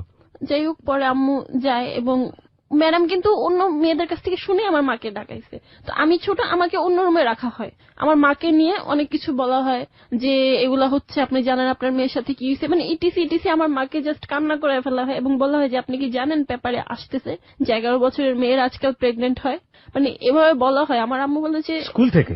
হ্যাঁ, টিচাররা? হ্যাঁ, আর ইনচার্জে যে ছিল না ম্যাম, আমার এই নামটা কখনো ভুলবো না। আমি বাচ্চা হইলে আমাকে যদি আমার এই কথা বলার সময় দূরে রাখা হয়, ওই বাচ্চাগুলো যখন তাকে এই ধরনের কথাগুলো বলছে, মানে কি করে তাদের কথা একটা বাচ্চার মাকে ডাকে। Very sad, very sad. আমরা এখানে ম্যাডামের নামটা মিউট করে দিয়েছি তার সামাজিকতার কথা ভেবে, কিন্তু এটা ঠিক যে একজন শিক্ষকের কাছ থেকে ধরনের আচরণ খুবই খুবই অপ্রত্যাশিত। স্কুলের টিচাররা প্যারেন্টসদেরকে ডাকবেন, এটা খুবই স্বাভাবিক, কিন্তু এটা কি তারা জানেন? নিশ্চয়ই জানা উচিত যে একটা ছোট বাচ্চা যখন তাদের একটা ভুলের কারণে যখন প্যারেন্টসকে ডাকা হয়, ওই বাচ্চার মানসিকতায় কত বড় প্রভাব ফেলে, কত বড় রকমের প্রভাব ফেলে। এই কাজটা করার আগে তিনি তো পারতেন আলাদা করে তার মার সঙ্গে ফোনে কথা বলতে যে আপনার মেয়ের আসলে এরকম কোনো সমস্যা আছে কিনা।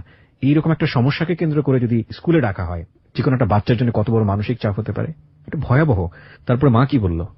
আম্মু, আসলে আমি আম্মুকে সবকিছু বলছি, আম্মু আমাকে বিশ্বাস করছে, বিকজ আমি মাঝে মাঝে আম্মুর একটু বলতে নিতাম, পরে আবার বলতাম না। আমি খুব কম মিথ্যা বলতে পারতাম। তো পরে আম্মু ডিসিশন নিছে, আমি বলছি যে আম্মু তোমার বলছিলাম এখানে আমার কোনো ফ্রেন্ড হয় না, তো মানে আমার বলার কোনো কিছু ছিলই না, টোটালি আমি এখানে ক্রিমিনাল। তো লাস্টলি আমি এখান থেকে বের হয়ে আসি, অন্য স্কুলে আমার আম্মু শিফট করে, এখানে তোমার থাকা লাগবে না। দেন আমি অন্য একটা স্কুলে ভর্তি হই। স্কুলই চেঞ্জ করো তুমি এই ঘটনাকে কেন্দ্র করে?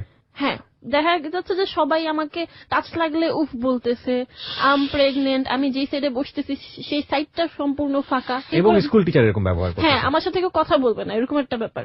আমি বলবো না সবগুলো মেয়ে খারাপ, কিন্তু কিছু গ্যাংদের কারণে তারা চেপে গেছে যে আমরা ঝামেলা চাই না। স্কুল চেঞ্জ করে সেখানে মোটামুটি ভালোই, লাস্টের দিকে একদম 5 এর লাস্টের দিকে, তখন না আমি কন্টিনিউ আমার কাজিনের সাথে আমার কথা হচ্ছে, তো এর মধ্যে আমার দুলাভাই আবার এই টাইপের আরো ইঙ্গিত দিচ্ছে, তাও আমি তার সাথে শেয়ার করতেছি। একটা পর্যায়ে গিয়ে আমার খুব ভালো একটা ফ্রেন্ড হয় কোচিং এ, আমার নাম তো জয়া, তার নাম হচ্ছে টয়া। কোচিং এ আমি ও যেদিন ভর্তি হয় আমি ছিলাম না, তো রোল কলের সময় আমার জায়গায় ও প্রেজেন্ট দিয়ে দেয়। ও খুব হাসি খুশি, খুব চঞ্চলে, আর মানে আগের মতো ছটফটে একটা মেয়ে দেখে ওর সাথে খুব ভালো একটা রিলেশন হয়ে যায়। মানে ক্লাস 5 এর লাস্টের থেকে আমি আমার লাইফে বেস্ট টাইম স্পেন্ড করছি 2011 ক্লাস 6। আমার লাইফে আমার ফ্যামিলি ছিল না, আমার আম্মু ছিল না, শুধু স্কুল ছিল আর আমার ফ্রেন্ডটা ছিল Toya. So you got a good friend at last. মানে আমি যখন ওকে বলতাম, মানে আমি তখন ভাবতাম কি কাজিনের সাথে কথা বলি এটা বোধহয় একটা রিলেশন, তাই আমি বলতাম যে হ্যাঁ আমি একটা রিলেশনে আছি, একটা বয়ফ্রেন্ড আছে, কাজিন, সে কিন্তু আমার সাথে অনেক বড়। তো ও আমাকে তখন বুঝাইতো যে না রিলেশন করিস না, এই সেই। আমাদের ফ্রেন্ডশিপটা এমন ছিল যে আমরা একজন একজনের ছাড়া বসতে পারতাম না, গার্লফ্রেন্ড বয়ফ্রেন্ডের চেয়ে তো বেশি কিছু, খুব বেশি মজায় কাটায়। তো সেই সময়টাই হয় কি আস্তে আস্তে আমি কাজিনের সাথে কথা বলা বাদ দিয়ে দিই, তো বিভিন্ন কজ দেখাইতে থাকি, হ্যাঁ নইছে ত্যান নইছে, কথা বলবো না, এই সেই। তো ক্লাস 7 এ যখন উঠি তখন আমি মোটামুটি নিজেকে বড়ই বলবো, এটা 2012 সালে। তো আমার ফ্রেন্ডটা তখন অন্য স্কুলে শিফট হয়ে যায়। আমি খুব অ্যালোন। 3 মাস পরে আবার কাজিনের সাথে কথা বলা শুরু করি, বিকজ আমি প্রত্যেকটা সিচুয়েশন আমি তাকে মিস করতাম, বসা থেকে শুরু করে পড়াশোনা, স্কুল, কোচিং সব জায়গায়। তো কথা বলা শুরু করার এক পর্যায়ে গিয়ে আবার আমি 2 মাস পরে কথা বলা অফ করে দিই। মানে বড় হইতেছি, আমার মনে হচ্ছে যে আমি কেন কথা বলতেছি কাজিনের সাথে, আমার কোনো ফিলিংস নাই, আমি নিজে একটু শক্ত হইতে পারতেছি আর কি। তো এর মধ্যে ভাইয়া আবার করলো কি, নানার বাড়ি আমার খালার বাড়ির কাছাকাছি ছিল, সেখানে এসে আর কি একটা জিনিস রটায় দিতেছে যে আমি তো জয়ের সাথে প্রেম করি, এরকম টাইপের একটা ব্যাপার আমার ভাইয়ার কানে চলে আসে। এর মধ্যে মানে সে আমাকে অনেক মারধরও করে, যেগুলা কি হইতেছে। আমি বলি যে না, এসব কিছু না। তো তখন আমি কথা বলা কিন্তু অফ করে দিছি। সে করে কি, ডিরেক্ট আমার বাসায় চলে আসে, এসে আমার আম্মুর কাছে, মানে আমি যে তার কাছে এই ব্যাপারগুলো শেয়ার করছি, সেই ক্লাস 4 এর কাহিনী কিন্তু সেখানেই চলে গেছে। আমি কিন্তু মাঝখানে 6 একটা ভালো টাইম স্পেন্ড করে ফেলছি, বাট ক্লাস 7 এ এসে সে, আমার আম্মু যেটা জানে, সে একটা তার বোনের ছেলে হয়ে ওই জিনিসগুলা শেয়ার করে। ও এর মধ্যে আরেকটা জিনিস আমি স্কিপ করে গেছি, যে আমি একবার অ্যাভিস হয়ে রাস্তার মধ্যে আমার বাবা পাশে থাকা অবস্থায় সামওয়ান আসে এবং আমার বডির একটা পার্টে, রাস্তার মধ্যে, হ্যাঁ রাস্তা পার হচ্ছি, এই সময় টাচ করে চলে যায়। হ্যাঁ টাচ করে It's a চলে very যায়। common symptom of our society. মাফ করবেন, আজকের গল্পটা এমন হয়ে গেছে যে আমাকে বারবার ইন্টারাপ্ট করতে হচ্ছে।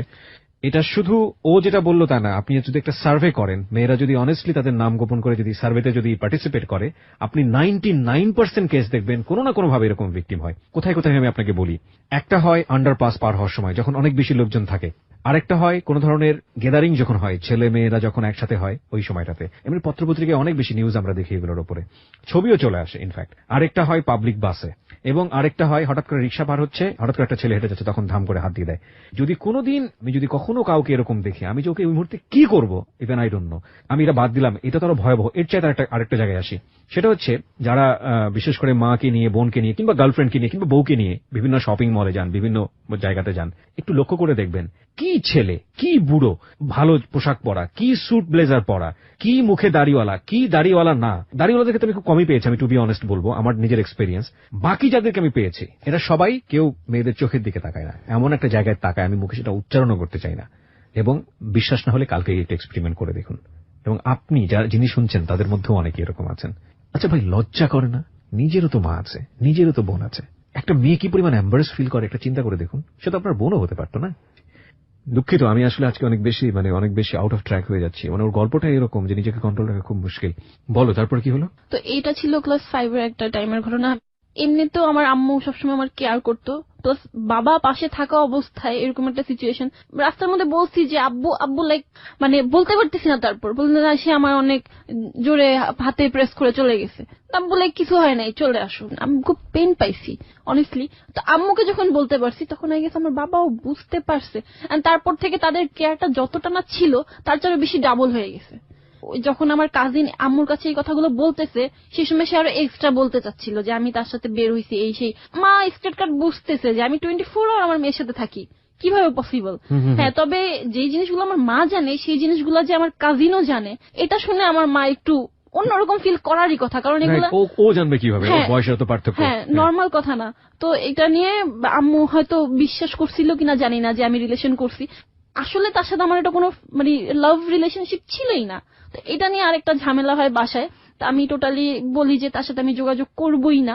এমন একটা পর্যায়ে শেষের দিকে সে হচ্ছে বুক কেটে ফেলে, এমন ভাবে কাটে যে একটুর জন্য তার হাড়ে লাগে নাই। বুক কাটে নিজের? হ্যাঁ।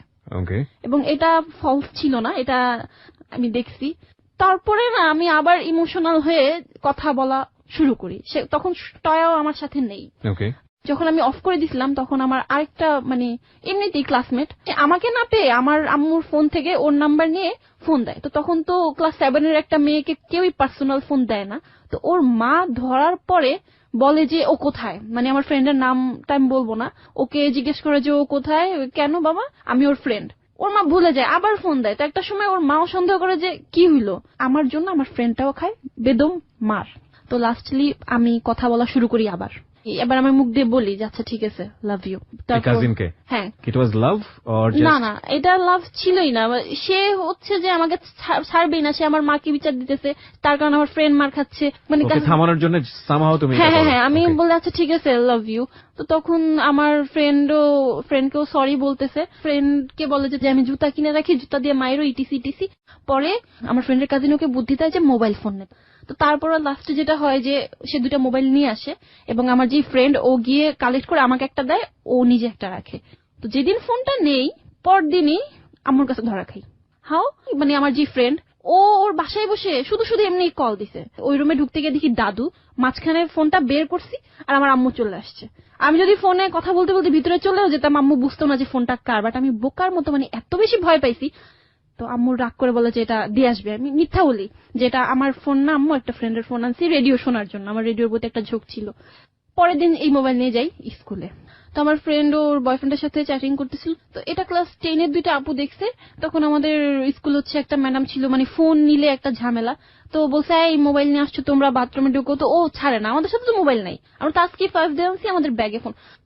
ওদের চোখে না আমাদের ফেসটা নজরে লেগে যায়। তো সেদিন আমরা 3rd বেঞ্চে বসেছিলাম, আমরা ক্লাসে যাই, ম্যাম আসে, আমার ফোনটা কিন্তু তখন বুকে ছিল। জিজ্ঞেস আমরা ফার্স্টে বলি যে না নেই, কিন্তু ও রীতিমতো কাঁপতেছে, মানে ওকে দেখে বোঝা যাচ্ছিল যে ওর কাছে আছে। তো একটা পর্যায়ে গিয়ে ম্যাডাম আমাদেরকে খুব সফটলি বলা শুরু করে যে ভুল করলে দিয়ে দাও, এই সেই দিয়ে দিব হ্যান ত্যান। তো আমি ভাবতাম যে আচ্ছা ভুল করে তো আজকে একদিনই আনছি, দিয়ে দিই। বাট তারপর আমি বের করে ম্যাডামকে দিয়ে দিই, সাথে সাথে ম্যাডামের মুড কথাবার্তা সব চেঞ্জ। সে বাবাকে ডাকবে, মাকে ডাকবে। এখন আমি আম্মুকে এসে বলছি যে আম্মু এরকম এরকম ফোনটা তুমি দিতে বলছো, ধরা খাইছি, বাবা মা দুজনকে যেতে বলছে। পরের দিন আমার আব্বু বা আম্মু কেউ আনতে যায়নি। এতটা রাগ করছে আমার উপরে, মানে আম্মু টোটালি আব্বুকে বলেই নাই, আর আম্মু নিতে আসে নাই কেন, আমি কেন ফোন আনলাম। তো ব্যাপারটা কি হলো, ওদের দুজনের প্যারেন্টস আসছে, বাট আমার প্যারেন্টস না আসাতে আমি চিহ্নিত হলাম যে আমি লিডার।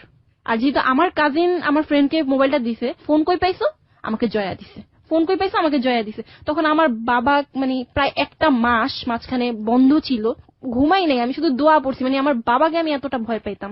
তারপর যাই হোক বন্ধের পরে আমার বাবা যায়। রিলেশনটা এখানে আব্বুর সাথে ফার্স্ট খারাপ হয়, স্টার্ট হয়। তো তারা আরো বেশি গাইডলাইন দেওয়া শুরু করে। এরকম করতে করতে চলে গেছে 7-8-এ ফ্যামিলির কথায় বোরখা পড়া শুরু করি। তো আমাকে ক্লাস 6 থেকেই না একটা ছেলে মানে চা দোকানে খুব দেখতো। তো ক্লাস 8-এ এসে যখন আমি বোরখা পড়ি তখন আমার আব্বু আম্মু আমাকে কিছুদিনের একটু গ্যাপ দেয়। And আমি বলতে পারবো যে আমি তাদের বিশ্বাস কখনো ভাঙি নাই। একটা পর্যায়ে ছেলেটা সাহস করে আসে আমার পিছনে এবং আমার নাম্বার চায়। তো আমি নাম্বার দেই না, কিন্তু তার নাম্বারটা রাখি। তো একটা পর্যায়ে গিয়ে আমি সেদিনই ওকে ফোন দিই। যে কাজিন, ওর সাথে কিন্তু আমার কথা হচ্ছে, ওর কাছ থেকে আমি ফোনে ব্যালেন্স নিয়েই আমি ওকে ফোন দেই, কথা হয়। মানে এতটা বেশি ভালো লাগে ওকে, আমাদের জাস্ট 1 ঘন্টা কথা হয়, 1 ঘন্টার মধ্যে আমাদের রিলেশন হয়ে যায়। এর মধ্যে কোনো প্রপোজ ছিল না, কেউ কাউকে লাভ ইউ বলি নেই, বাট জাস্ট রিলেশনটা হয়ে যায়। ছেলেটা কে ছিল? ছেলেটা হচ্ছে, নামটা না বললেও চলবে, মানে আমি জানতে চাচ্ছি ছেলেটার সঙ্গে পরিচয়টা কিভাবে হলো বা কে ছিল আসলে? ও হচ্ছে, আমি মসজিদে পড়তাম কিন্তু আবার আরবি ক্লাস 7-এ। তো তখন ও নামাজ পড়তে আসতো রেগুলার, তখন দেখতাম, আর এমনি চা দোকানে দেখতাম, এইটুকুই ছিল। মানে এর চেয়ে বেশি কিছু জানতে না, নামও জানতাম না। এই 1 ঘন্টার কমিউনিকেশনটা কি ছিল হঠাৎ করে?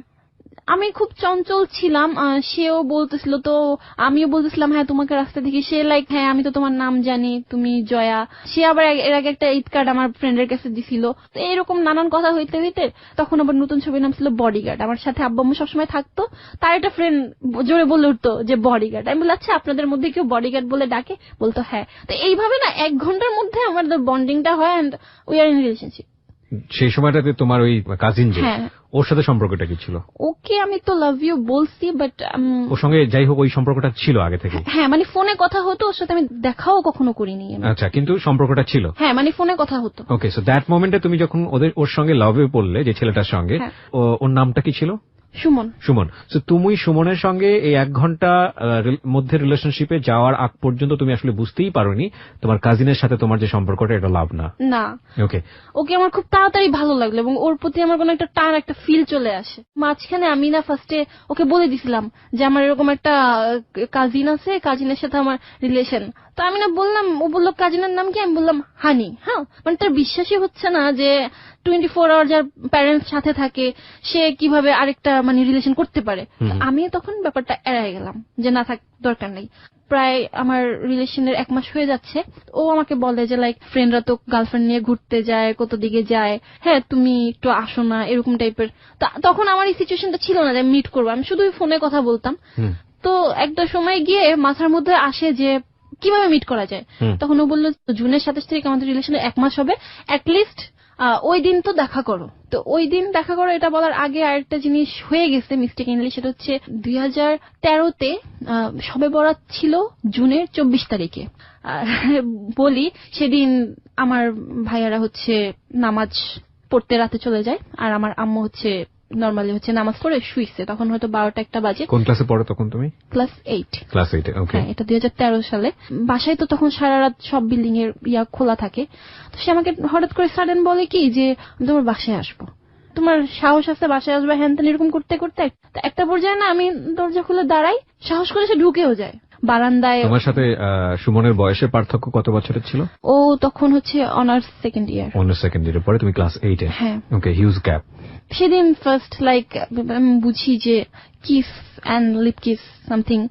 আর তার আগে অবশ্য আমরা বারান্দায় চেকও করে নি, বারান্দায় একটা ডোর সামথিং ছিল যে ওইটার তালা টুলা মারা, তো ওইটা কোনোভাবে খোলা যায়, ও পিন দিয়ে খুলতে পারে।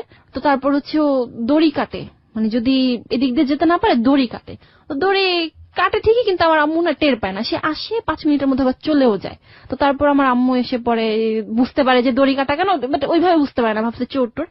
এই দিনটা চলে যায়, মানে এটা ছিল আমাদের রিলেশন হওয়ার পর ফার্স্ট এই টাইপের কিছু একটা, দেখাও হয় নাই আমাদের বাইরে। দেন যেটা হয় যে 27 জুন রিলেশনের 1 মাস হবে। তো তখন ওর সাথে আমার এমনি আগে কথা হইতো যে তুমি আমাকে কিস দিও বা লিপ কিস, এটা সেটা এইটুক পর্যন্ত কথা হইতো। ও আমার খুব ভালো ছেলে, এলাকায় ওর একটা ছিল, নামাজ পড়ে, আর আমিও তখন বোরখা পড়তাম রেগুলার।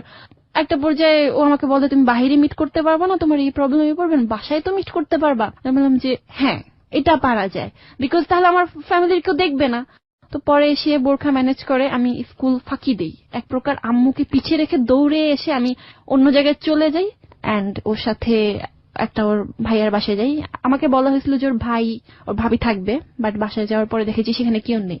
অ্যান্ড দেন যেটা হয় যে আমি লাইফে ফার্স্ট টাইম ছিল সেটা আমার যে বিরতি নিব প্রিয় শ্রোতা, এই পর্যায়ে একটা ছোট্ট বিরতি। এবিসি রেডিও এফএম 89.2 তে আমি আরজি কিবরিয়া রয়েছে আপনার সঙ্গে, এবং আমার সঙ্গে রয়েছে জয়া তার জীবনের গল্প নিয়ে।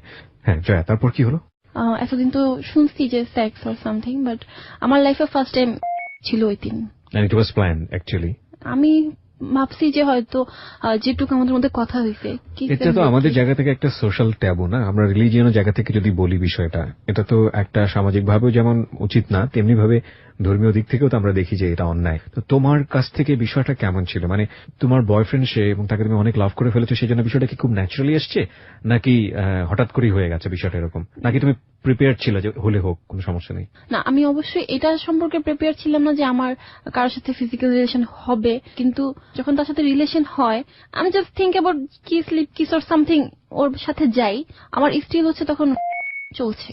তো আমি তখন এটাও ভাবিনি যে আমার সাথে ও জোরাজোরি করেও কিছু করতে পারে। And it happened regularly? Like এই ঘটনাটা হওয়ার পর থেকে তোমরা এটা রেগুলারলি কন্টিনিউ করলে? না, সেদিন হচ্ছে আমি তো মেইনলি প্রিপেয়ার ছিলাম না, আমি বুঝিও নাই। আমি বুঝতে পারছি, আমি কিছুটা এসকেপ করব বিকজ অফ সোশ্যাল রিয়েলিটি, কিন্তু আমি যেটা বুঝতে পারছি তুমি প্রিপেয়ার ছিল না, কিন্তু জিনিসটা হয়েছে তোমাদের মধ্যে। এবং এটা হওয়ার পরে কি লাইক এরকম হয়ে যায় যে তোমার একটা খুব খারাপ সেন্স গ্রো করে এই বিষয়টা নিয়ে, এবং তুমি এটা স্টপ করো, নাকি এটা গ্র্যাজুয়ালি ওর সঙ্গে খুব ইজি ছিল ব্যাপারটা মুভ করা? না, অ্যাকচুয়ালি প্রথম হওয়ার পর আমি একটু মানে কি বলবো, একটা ধাক্কাই খাইছি, বিকজ আমি এটা ভাবি নাই যে আমার হবে বা বিয়ের আগে এটা হয়ে যাবে। তারপরে মানে আমি না তাকে এরকম চিন্তা করতে থাকি যে আমার লাইফে যদি কেউ হাজবেন্ড হয় তবে সেটা সেই হবে, তার প্রতি আমার ভালোবাসা, রেসপেক্ট বা যে হ্যাঁ, আমাদের 2 মাস পর 3 মাস পর এরকম হইতো। এই বিষয়গুলো নিয়ে কি তোমার কখনো এক ধরনের মানে কি বলে খারাপ লাগা বোধটা কাজ করতো না? অ্যাকচুয়ালি তার ডিমান্ড আরো বেশি ছিল, ওই দিক থেকে তোমাকে বিভিন্ন ভাবে ইনফ্লুয়েন্স করা হ্যাঁ, হতো। সে আমাকে ফোনে এই টাইপের কথা বলতো, হ্যাঁ আমি হালকা পাতলা বলতাম, বাট আমি অত বেশি মানে ওই রিলেশনে যাওয়ার জন্য কিন্তু এক ধরনের এখানেও এক ধরনের প্রপার এডুকেশনের অভাব। যদি আমি এখন বলি যিনি আজকে এখানে জীবনের গল্প বলছেন তাকে ইন্সপায়ার করা হয়েছে, এবং সে যদি প্রপার এডুকেশনটা পেত তাহলে কোনো না কোনো ভাবে এই বিপদগামী সম্পর্কের দিকে সে যেত না। মানে আসল রিয়েলিটিটা কি সেটাও সে ছোটবেলায় পায়নি, এবং একই সাথে যে ভুলটা সে করছে সেটার ব্যাপারেও তার যদি একটা প্রপার নলেজ থাকতো তাহলে এই ধরনের সম্পর্কে সে জড়াতো না। তারপর কি হলো? তো যখন আমি দেখলাম যে তার প্রতি আমি এরকম উইক হয়ে পড়ছি এত বেশি, তাই আমি বুঝতেছি যে কাজিনের সাথে ওটা আমার কিছুই ছিল না, যেটা আমাকে আসলে প্রেসার করে করা হয়েছে। তো আমি করি কি, একটা পর্যায়ে তাকে বলে দিই যে দেখেন ভাইয়া, আমি আপনাকে লাভ করি না, আমি এরকম একজনকে রিয়েলি লাভ করে ফেলছি, আপনার সাথে যোগাযোগ করা যাবে না। মানে তোমার আগের কাজিনকে? হ্যাঁ, কাজিনকে। তো তখন সে অনেক বনিতা শুরু করে যে তুই আমাকে বিশ্বাস করছ না, হ্যান ত্যান, এতদিন বলছিস কিছু করছি, তুই ওর সাথে আবার কথা বলায় দে। তো আমার ফোনে ব্যালেন্স ছিল না, আমি এত বোকা, আমি যে একটা কথা হাইড করছি এই জিনিসটা আমাকে খুব পেইন দিত, আমি কেন হাইড করলাম। তো এই জন্য আমি করলাম কি যে আচ্ছা, ওকে বললাম সুমনকে যে শোনো এরকম এরকম এটা ছিল, তুমি একটু কথা বলো। ও তখন থ খেয়ে গেছে। সুমন? হ্যাঁ, সুমন। তো তারপর ও হচ্ছে আমি ওকে নাম্বার দিই, আমি বোকার মতো আমার কাজিনকে সুমনের নাম্বারটা দিই। সে কনফারেন্স করে এবং মানে কান্নাকাটি করতে করতে, তখন আমি মনে হচ্ছে যে আমার দোষ, আমি তো তাকে খুলে বলতে পারতেছি না, সুমনকে এত কাহিনী একবার খুলে বলতে পারতেছি না। কে কান্নাকাটি করে? আমার কাজিন। কাজিনটা কান্নাকাটি? হ্যাঁ, তখন আমি ধমক দিই, তো এটা আবার সুমনের লাগে। তো সে একটু পরে আমাকে বলে কি আচ্ছা শোনো, আজকে ঘুমায় যাও, তোমার সাথে কালকে কথা বলবো। তারপর ওকে ফোন দিয়ে ওর নাম্বার বিসি বিসি বিসি। এর মধ্যে আমার কাজিন মানে সুমনের কাছে আমার ক্যারেক্টার নিয়ে অনেক কথা লাগাই দিছে। খুব স্বাভাবিক। হ্যাঁ, মানে তুমি কি জয়া সম্পর্কে কি ধারণা রাখো, তুমি জানো আমি ওদের বাসায় যাই, লাইক এমন যে তার সাথে আমার ফিজিক্যাল মানে সম্পর্কটা আছে। এবং এটা সুমনের জায়গা থেকেও বিলিভ করাটা খুব ইজি, কারণ তোমার সঙ্গে ওই জিনিসটা তখন তার ছিল। সো এটা একটা কমপ্লেক্সিটি তৈরি করবে। ওকে, বুঝতে পারছি আমরা। তারপর মানে সুমন হচ্ছে খুব কান্নাকাটি করে, আমি যেটা শুনছি আমার দিকে এরকম আঙুল দেয় যে আসলে আমি তো এটাও বুঝিনি যে তোমার হয়েছিল কিনা, যেহেতু তোমার প্রবলেম ছিল। মানে ওর মধ্যে একটা সন্দেহ চলে আসছে যে আসলে আমাদের যখন রিলেশন হয়েছে তখন তুমি ঠিক ছিল নাকি। তার মানে সুমন তোমাকে যে কোয়েশ্চেনটা করে সেটা it's all about your virginity, হ্যাঁ, রাইট? ওকে, হ্যাঁ। তো তখন আমার খুব খারাপ লাগে যে আমি তোমার সবকিছু বলতেছি, আমার ওর সাথে কিছু হয় নাই, মানে ও বিশ্বাস করে আবার ওর খারাপ লাগে। এর মধ্যে দিয়ে রিলেশনটা খুব খারাপ হয়ে যায় আমাদের, শুধু ঝগড়া হয়, সন্দেহ, অনেক কিছুর মধ্যে। যাক, জিএসসিটা দিব তার আগে আবার আমি আম্মুকে আরেক দফা জানাই, এরকম করতেছে। বয়ফ্রেন্ডের বিষয়টা বলো না, মানে কাজিনের বিষয়টা বলি। আম্মু অনেক বকাঝকা করে, কারণ আমি এবার ওর দিক থেকে টোটালি সরে আসছি, এবং যারা যারা শুনছে আত্মীয় স্বজন সবাই বলছে যে এটাই ঠিক করতেছো জয়া, কারণ তুমি ছোট ছিলা, যা করছো করছো, এখন যদি তুমি করো ফিউচারে তোমার বিয়ে হবে বা সামথিং, এটা বেশি প্রবলেম করবে। তো তখন এখন আম্মুর একটা সাপোর্ট চলে আসলো। তো আমার সুমনের সাথে রিলেশন ভালোই চলতেছে। হঠাৎ করে ক্লাস 9-এ আমি ফেসবুক আইডি খুলি ফার্স্ট টাইম। ও আমাকে খুলে দিত না, তারপর খুলি।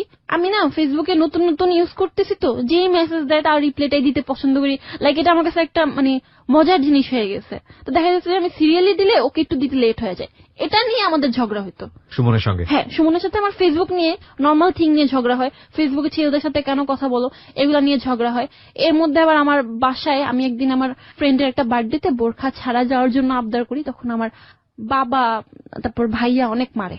আমার কাজিনকে নিয়ে ঝামেলা হয়, আমার ভাইয়ারও অনেকবার মারছে। তো ওইবার খুব মারে, এত মারে যে হইছে যে আমার ভাইয়া আমার গলা টিপ দিয়ে ধরছে। তো আমি তখন রাগে জিদে এরকম হয়ে যাই যে আজকে কিসের জন্য মারছো আমাকে, আমি একটা দিন একটা ফ্রেন্ডের বার্থডেতে যাব, বোরখা ছাড়া যাব, এই জন্য বোরখা পরবো না। ওই দিনের পরে আমি বোরখা ছেড়ে দিই। তো এটা নিয়ে আবার সুমনের সাথে বাজাবাজি হয়, তুমি বোরখা কেন ছাড়ছো। তার উপর হচ্ছে যদি আসো না গেলে, মানে ওর মধ্যে আমি একটা জিনিস খেয়াল করতাম যে ফিজিক্যাল রিলেশনের সাথে ওর ভালোবাসাটা আপ ডাউন করে ক্লাস 9-এর পর থেকে। একদিন রিলেশনটা হয়, তারপর ওর খুব টান কিছুদিন আছে, তারপর হঠাৎ করে নাই হয়ে যেতেছে। এমন করতে করতে আমি খুব ফেড আপ হয়ে যাই যে এটা কি খালি এরকম কেন বলতেছো। বাট আমি তাকে খুব বেশি লাভ করতাম। একটা সময় বুঝি যে ও কেমন জানি হয়ে গেছে। তো আমার কানের একটা অপারেশন হয়, সেই সময় ফেসবুক চালানো ফোনটা নষ্ট হয়ে যায়। খুব কষ্টে ব্যাটারি কাগজ দিয়ে লাগিয়ে আমি কানে অপারেশন হবে আমি সেটা কোনোভাবে সেখানে নিয়ে আমি মাথা তুলে তুলে আম্মু নাই আব্বু নাই চার্জে দিয়ে লুকিয়ে লুকিয়ে আমি ওকে ফোন দেই। আর সেই সময় থেকে কিন্তু সে আর একটা রিলেশন করে, আমি সেটা তখন জানতাম না। সে আমাকে বলেও গেছে যে সে ফ্রেন্ডের গার্লফ্রেন্ডের সাথে দেখা করতে গেছে। যাই হোক, রিলেশন চলতে থাকে। তখন থেকে ওর সাথে আমার রিলেশন আরো খারাপ।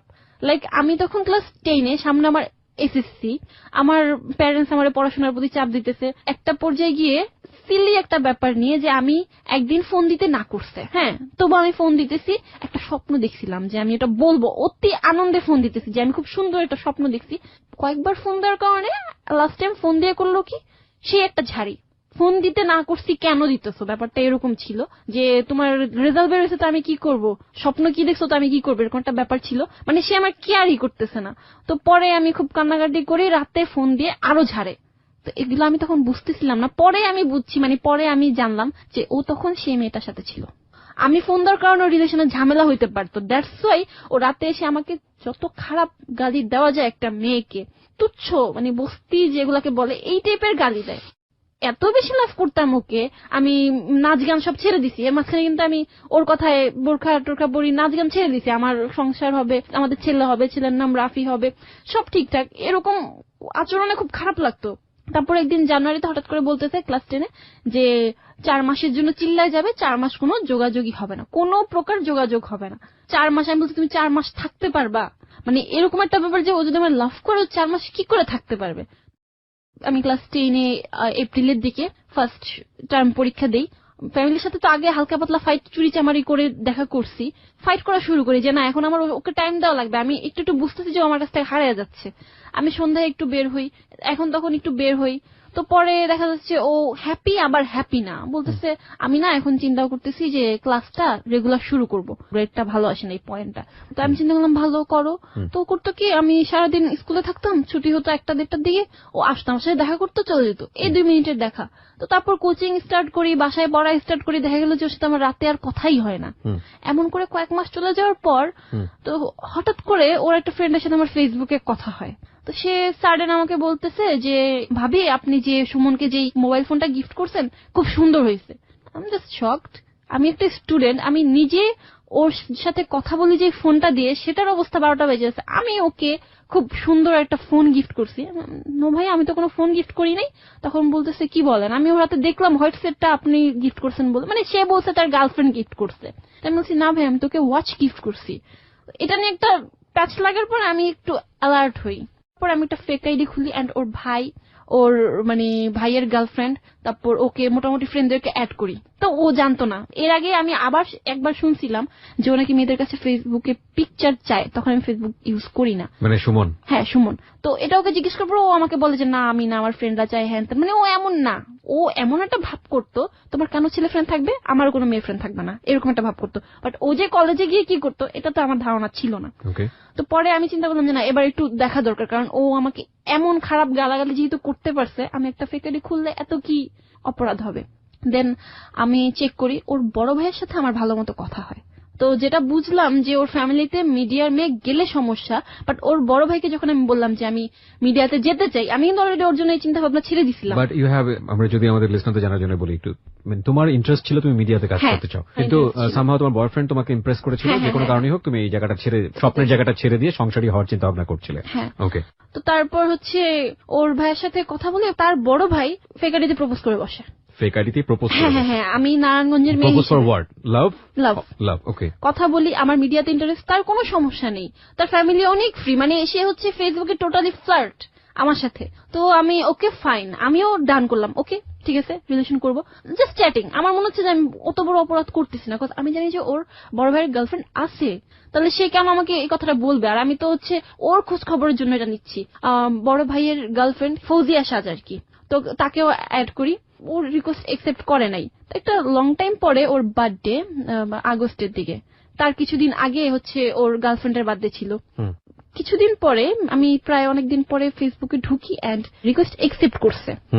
ও সরি, সেদিন দিনে একটা ঘটনা আছে, ইংরেজি টিচার যার কাছে আমি কোচিং করি তার হচ্ছে মেয়ে হয়, তো বেবি হতে সে সেদিন কোচিংটা ক্যান্সেল করে দেয়। তো ও যে টাইমটা জানে যে আমি এই টাইমের ফোন দিব না, ওই টাইমে কিন্তু ওই মেয়েটার সাথে থাকে, হিউজ ঘোরাঘুরি, কারণ মেয়েটা খুব ওপেন এন্ড খুব রিচ ছিল।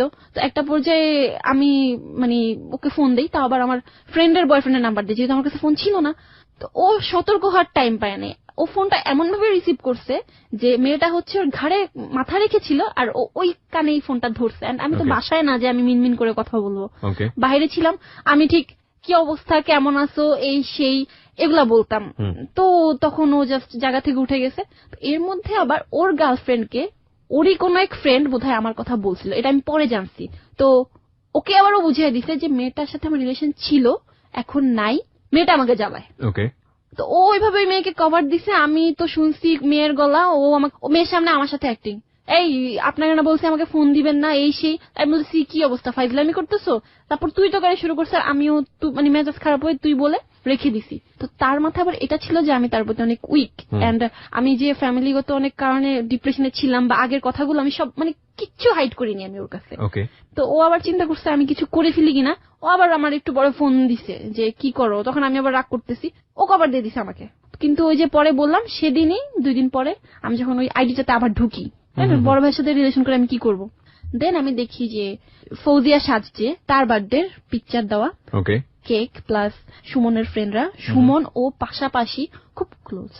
তো আমি এটা দেখার পর আমার জাস্ট হয়েছে কি যে হাত পা বাঁকায় আসতেছিল, চোখ মুখ উল্টায় আসতেছিল, মানে আমি তোমার হ্যাঁ এতটা বিশ্বাস করতাম, হাত পা ঠান্ডা হয়ে গেছে। তুমি কি বোঝাচ্ছ, মানে ক্লোজ ইন হোয়াট সেন্স, কি দেখে তোমার এই জিনিসটা হলো? মেইন থিং ও রিলেশন করে, এটা ট্রু। আর সেকেন্ড থিং হচ্ছে মেয়েটার গায়ে হাত ছিল এবং আমি আইডি চেক করছি, প্রোফাইল পিকচার বসে আছে, কেউ ওর ছবি তুলে দিতে, পাশে একটা বেন্টি ব্যাগ। তো আমি ওইভাবে ওর ছবিগুলো খেয়াল করি নাই, করলে হয়তো তখনই কোনো হিন্টস পাইতাম। যে চিল্লাই যাওয়ার কথা বললো ওই সময়টাতে কি তোমার সঙ্গে যোগাযোগ অফ রেখেছিল? না, ও চিল্লাই যায়নি, ও আমার সাথে যোগাযোগ অফ রাখতে চাইছিল, বাট যেহেতু আমরা একই এলাকায় ছিলাম ও এটা পারে নাই। আর ওর ফ্রেন্ডরাও একটা সময় গিয়ে আমার বলতো যে আসলে আমরা ভাবতাম যে ওইটা ফান হিসেবে নিচ্ছে। সো তুমি ডেফিনেটলি শিওর হলা যে ওই মেয়ের সঙ্গে ওর একটা সম্পর্ক আছে, তো তোমার সঙ্গে যেটা আছে সেটা একটা ব্লাফ দিয়েছে, ব্যাপারটা কি ওরকম ছিল নাকি দুজনকে সে মেইনটেইন করছে? আমি দুজনকে সে মেইনটেইন। তুমি ফেস করলা কিভাবে এই ঘটনা নিয়ে তাকে? আসলে আমি সেই মুহূর্তে আর তাকে ফোন দিতে পারিনি, আমার আম্মু তখন কিছু একটা বুঝতে পারছিল, সে যাই হোক আমাকে নরমাল করে। তো আমি পরে মানে তাকে ফোন দিয়ে খুব গালাগালিও করছি, সহ্য করার মতো না। আমি নরমালি ঘরে নাচ গান করাও বন্ধ করে দিয়েছি, আমার এত শখ ছিল যেগুলাতে। পরের দিন আমার না বিশ্বাস করতে মন চাইতো না যে ও আমার লাভ করে না। দেখা করার কথা বলি যে কালকে যদি মানুষ কেউ মারাও যায় 1টা বাজে আমার সাথে দেখা করবি, এরকম একটা ব্যাপার বলি আমি ওকে তুই করে। ওর গার্লফ্রেন্ডের সাথে আমার যোগাযোগ হয়েছে, আমি আবার ওর গার্লফ্রেন্ডকে মেসেজ দিছি যে আপি ছেলেটা তোমার কি হয়, বয়ফ্রেন্ড? আচ্ছা ঠিক আছে, নিচে নাম্বার নিয়ে দিয়ে দিছি, আমার নাম্বার, কল দিবা। আমার আর ওর একটা ছবি দিয়ে দিছি, সে বলে কিছু জানায়ও না। আমি বললাম ঠিক আছে জানাবো না। সে দুজনকে, আমরা এখন 2টা মেয়ে একসাথে কথা বলতেছি, আমরা দেখতেছি যে ও ওকে কি বলতেছে, ও আমাকে কি বলতেছে, আমরা মানে একটা ছেলে 2টা মেয়েকে কিভাবে মেইনটেইন করতেছে এটা আমি দেখতেছি। মানে একটা জিনিস খুব জেলাসি যে আমি ওর এত লাভ করি, যখন ওর ওই গার্লফ্রেন্ড বলে থাক ওকে কিছু বইলো না, ওর বুকে ব্যথা করতেছে, ওদের বুঝতে পারছে। মানে অনেস্টলি যে আমার মন চেয়েছিল যে যতই ভালো ব্যবহার করে তোমার গলাটা যাইবা ধরি, যে তোমার কি আমার থেকে বেশি চিন্তা ওর। তো ও বোধহয় মেয়েটাকে এমন ভাবে ম্যানেজ করছে যে দেখা করাই যাবে না, জয়া মেয়েটা অনেক খারাপ। তো সে আস্তে আস্তে সাইড কাটতে থাকে। আমি তাকে ডেকে নিয়ে একটা সময় কোরআন শরীফ ধরাই, কারণ তার মধ্যে আমাকে নিয়ে অনেক ডাউট ছিল যে আমি ওর সাথে যখন রিলেশন হয়েছে আমি ভার্জিন ছিলাম না, ও থাকা অবস্থায় আমি অনেকগুলো রিলেশন করছি। তাই আমি বলছি তুমি কোরআন শরীফ ধরে বলবা যে তুমি আমাকে ভালোবাসো নাকি না, আর আমিও কোরআন শরীফ ধরে বলবো যে আমি তোমার সাথে থাকা অবস্থায় কি ছিলাম আর কি ছিলাম না। তো কোরআন শরীফ ধরতে পারে না, তো বলতেছে এটা ভিতরে রাখো, মানে ধরবে না। আমি আসলে অন্য কারোর সাথে রিলেশন ওইভাবে ইনভলভ হইনি, আমি তোমারই লাভ করতাম, এটা আমি বলতে পারছি, বাট ও কোনো ধরে বলতে পারেনি। একটা পর্যায়ে ও বলে যে আগে লাভ করতাম এখন করি না, এক পর্যায়ে বলে দেয়। হ্যাঁ এটা বলে দেয়। তো তখন সে আমাকে বলে মারো থাপড়াও। তো তখন হচ্ছে এরকম একটা সিচুয়েশন যে মারো থাপড়াও বললেও আসে না।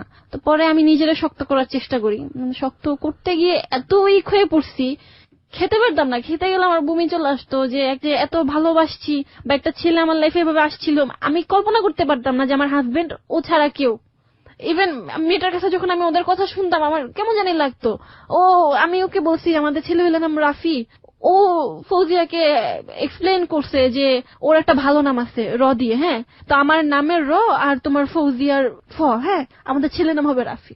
আমার কথাগুলো এক্সপ্লেন করতো। মানে আমার না পুরোটা জুড়ে আমি কখনো চিন্তা করি না যে আমার লাইফে সেকেন্ড কোনো ছেলে আসতে পারে, কোনো ছেলের সাথে আমার এরকম কিছু হইতে পারে। তখন বোধহয় আমার আম্মু বুঝছে যে আমি একটা রিলেশনশিপে ছিলাম। এর মাঝখানে ওর জন্য আমি এত ডেসপারেট হয়ে গেছিলাম যে আমি হাতের মধ্যে কেটে নামও লিখছি, আমার পায়ের মধ্যে ওর নাম লেখা ছিল। তো জানি না ওর সাথে কি হয়েছিল, বলতেছিল ব্যাক করবো, বাট আমি এত কষ্টে ছিলাম, আমি বলছি যে না আমি ব্যাক করবো না। মানে আমার কথা হচ্ছে আমি তো তোমার ছাইড়া জানি, আমি ব্যাক করবো এটা কেমন কথা। আমি তখন একটু আশা পাইছি, বাট পরে দেখলাম যে না, ওর এত ইগো, পারতেছিলাম না। পরে একটা সময় স্লিপিং পিল খাই। তখন আমি আবার ফেসবুক আইডি যে খুলছি ফেক আইডি, তারপর ছবি দিছি একটা, ওটা আবার ভাইয়ের কাছে ধরা খাই।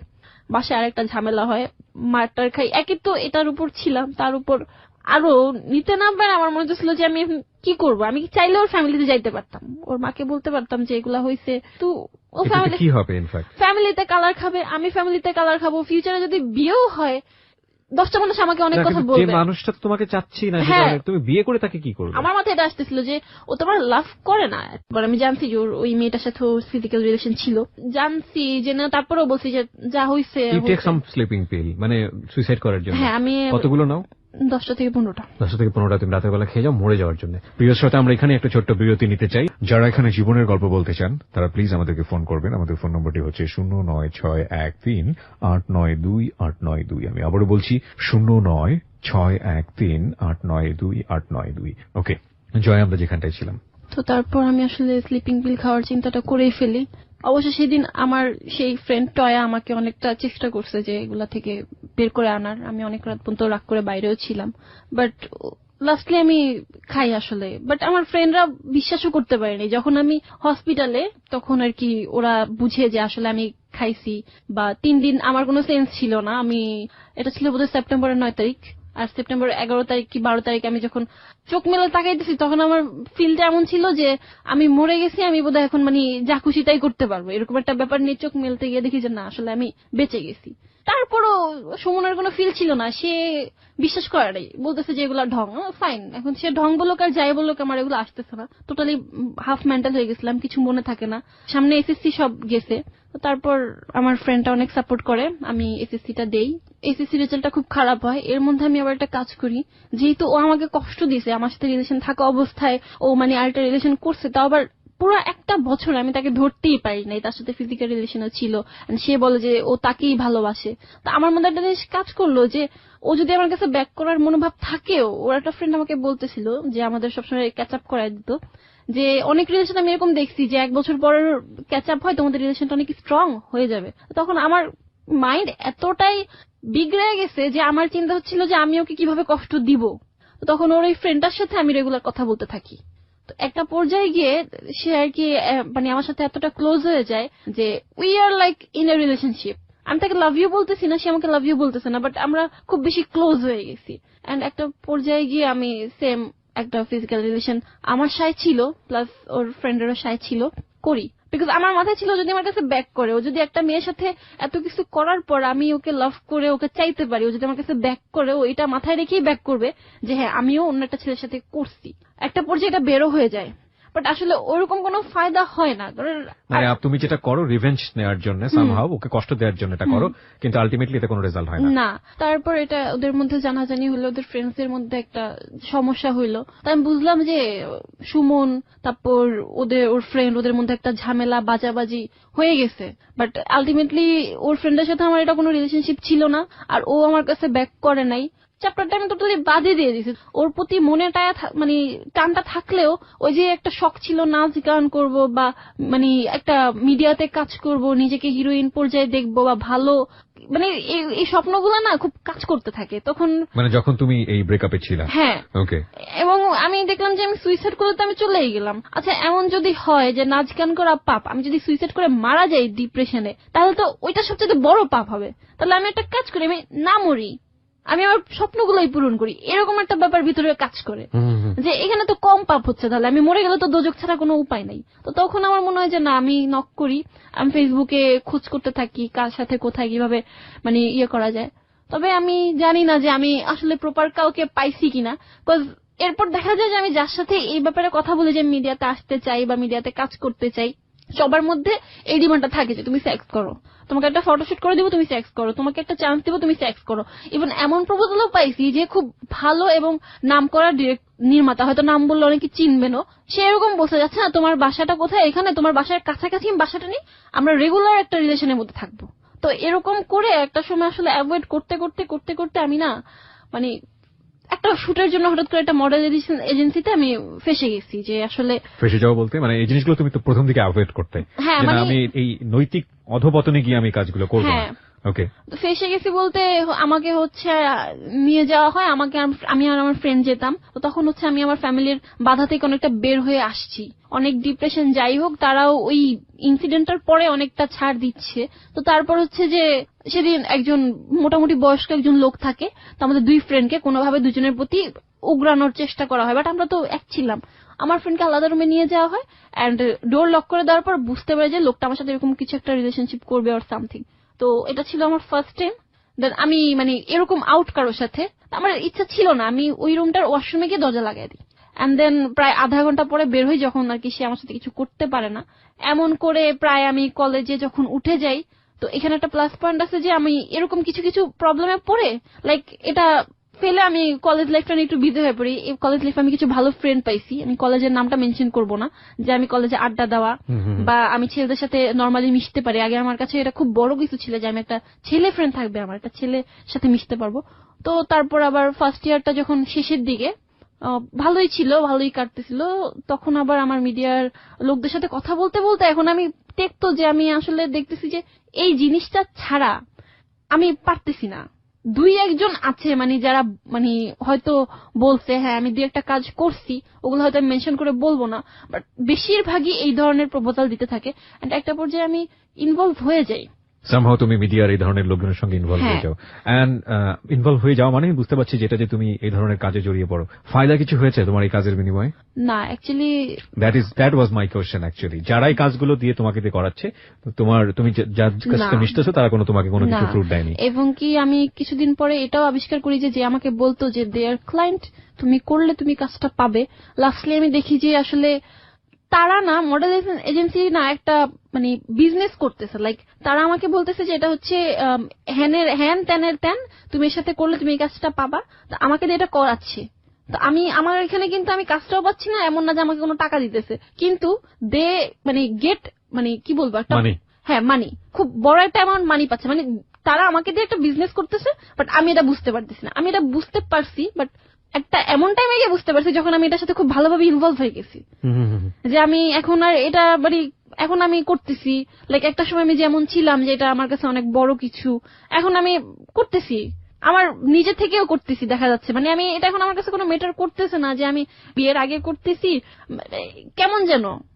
তারপরও মনের মধ্যে মানুষের শখ থাকে, ইচ্ছা থাকে, ইচ্ছাটা ভিতরে আসে, বাট এইরকম। This is your present life, right? Fine, আমি 1 মিনিটে একটু সামারি করতে চাই। একটা ছোট্ট বাচ্চা ছোট্ট একটা স্বপ্ন নিয়ে দুনিয়াতে আসে। ক্লাস 4-এ যখন তার মেইন স্ট্রিমটা হলো, ওই সময়টাতে সামাজিক বলেন, পারিবারিক বলেন, স্কুলে বলেন, সবকিছুতেই একটা অন্য রকমের পরিবেশ যেটা তাকে এক ধরনের অচ্ছুত বানিয়ে ফেললো। এবং এই ঘটনা দুর্ঘটনায় রূপান্তরিত হলো, তাকে স্কুল ছাড়তে হলো। স্কুল ছাড়ার পরে এই বিষয়টা সে যার সঙ্গে শেয়ার করত, সে তার চাইতে এত বয়সে বড়, তার এক কাজিন, এবং তাকে সে সামহাও ব্ল্যাকমেইল করে হোক বা যে কোনো কারণেই হোক লাভ ইউ তার দ্বারা আদায় করে নিল। মেয়েটা তখন বুঝতো না ভালোবাসাটা কি। ইন দ্য মিন টাইম সে একটা ছেলের প্রেমে পড়ে, এবং ছেলের প্রেমে পড়ার পরে বুঝতে পারে যে তার কাজিনের সঙ্গে যে সম্পর্ক সেটা আসলে লাভ না, সেটা এক ধরনের ব্ল্যাকমেইল। এবং তার কাজিনকে সে না বলল, এবং কাজিন তাকে তার বিনিময়ে যে রিটার্নটা দিল সেটা তার লাভের সম্পর্কের মধ্যে সন্দেহ তৈরি করলো। ছেলেটি সুমন আগে থেকে ভালো ছিল না মন্দ ছিল জানি না, একটা সময় গিয়ে সে আবিষ্কার করলো যে সুমনকে নিয়ে স্বপ্ন দেখেছে, সুমনের জন্য সে একটা সংসারের স্বপ্ন দেখেছে। সেই সুমনটাও মারাত্মক রকম ভাবে তাকে ব্লাফ দিল। সে অন্য একটা মেয়ের প্রতি লয়াল, এবং তারপরে যেটা ও করলো, খুব ডেসপারেট হয়ে গেল সুমনকে পাওয়ার জন্য, ফিজিক্যালি অন্য একটা ছেলের সাথে মুভমেন্ট করে তার মধ্যে হিংসা জন্ম দেওয়ার চেষ্টা করলো, কিন্তু তারপরেও সেটা কাজ করলো না। এবং সে শেষমেশ বাঁচতে ইচ্ছা করলো তার জীবনের স্বপ্ন নিয়ে, যেটা হচ্ছে সে হিরোইন হতে চায়, সে নায়িকা হতে চায়, সে মিডিয়াতে কাজ করতে চায়। সে তার চ্যানেল থেকে, তার জায়গাটা থেকে, ফেসবুকে যত সব সেলিব্রিটির সাথে যে নক করেছে, তার জানা মতে, আমি নামগুলো এখানে মেনশন করবো না, অফকোর্স নট, এবং সবাই তাকে একটা ট্র্যাপে ফেললো, সেটা হচ্ছে ওটা করলে ওটা পাবে। একটা সময় গিয়ে সেটার মধ্যে ইনভলভ হলো, এবং ইনভলভ হওয়ার পরে এখন সে এমন অবস্থা দাঁড়িয়েছে সেখান থেকে সে বের হতে পারছে না, এবং এটা তার কাছে মানে এমন হয়ে গেছে যে এটা করলেই কি না করলেই কি। শিওর, তুমি অ্যাড করতে পারো। এর মধ্যে আবার আমার ওই কাজিনটা কিন্তু আমার পিছু ছাড়েনি, সে আমার মানে এরকম হুমকি দিছে যে আমাকে কখনো বিয়ে হতে দিবে না, লাইক আমার পিছু ছাড়বে না। সো এই মেয়েটিকে আপনারা কি বলবেন? একজন জয়া হয়তোবা খুব সাহস করে এসে সে একটা অনেক বড় জীবনের গল্প, মাত্র 18 বছর বয়সে তার যে এক্সপেরিয়েন্স, 18 বছর মাত্র কদিন হলো হয়তো সে 18তে পড়েছে, সেই যে জীবনের এক্সপেরিয়েন্স সেটা এখানে শেয়ার করে গেল। আমি বিশ্বাস করি এরকম অনেক জয়া আমাদের সোসাইটিতে আছেন যাদের জীবন গল্পটা এর জীবনের গল্পের সাথে কোনো না কোনো অংশে মিলে যাবে। তুমি কেন বললে এই জীবন গল্পটা আজকে লাখ লাখ মানুষের কাছে? আসলে আমার ভিতরে ব্যাপারটা জমে থাকতো, আমি সবসময় এই প্রোগ্রামটা শুনতাম, আমার মনে হতো যে আমি বলবো, বাট আমার মতো অনেক মেয়েরা আছে হয়তো আমার আশেপাশেই আছে, সে হয়তো আমার কাছে বলবে না, বা আমি হয়তো তার কাছে শেয়ার করব না, বাট এই জায়গায় এসে না অনেক কিছু বলা যায়। শুধু মনটাকে হালকা করার জন্য এসেছো। তোমার মনটা হালকা কতটুকু হয়েছে জানি না, কিন্তু আজকের এই গল্প যারা সত্যিকার অর্থেই মানুষ, যারা সত্যিকার অর্থে একজন মানুষকে মানুষের চোখে দেখেন, যারা সত্যিকার অর্থে একজন নারীকে সম্মানের চোখে দেখেন, তাদের জন্য এই জীবন গল্পটা অনেক বড় শিক্ষণীয়, অনেক বড় পাথেয় হবে। প্রিয় শ্রোতা, আমরা স্যালুট জানাতে চাই এই জয়াকে এবং একই সাথে বাংলাদেশের সমস্ত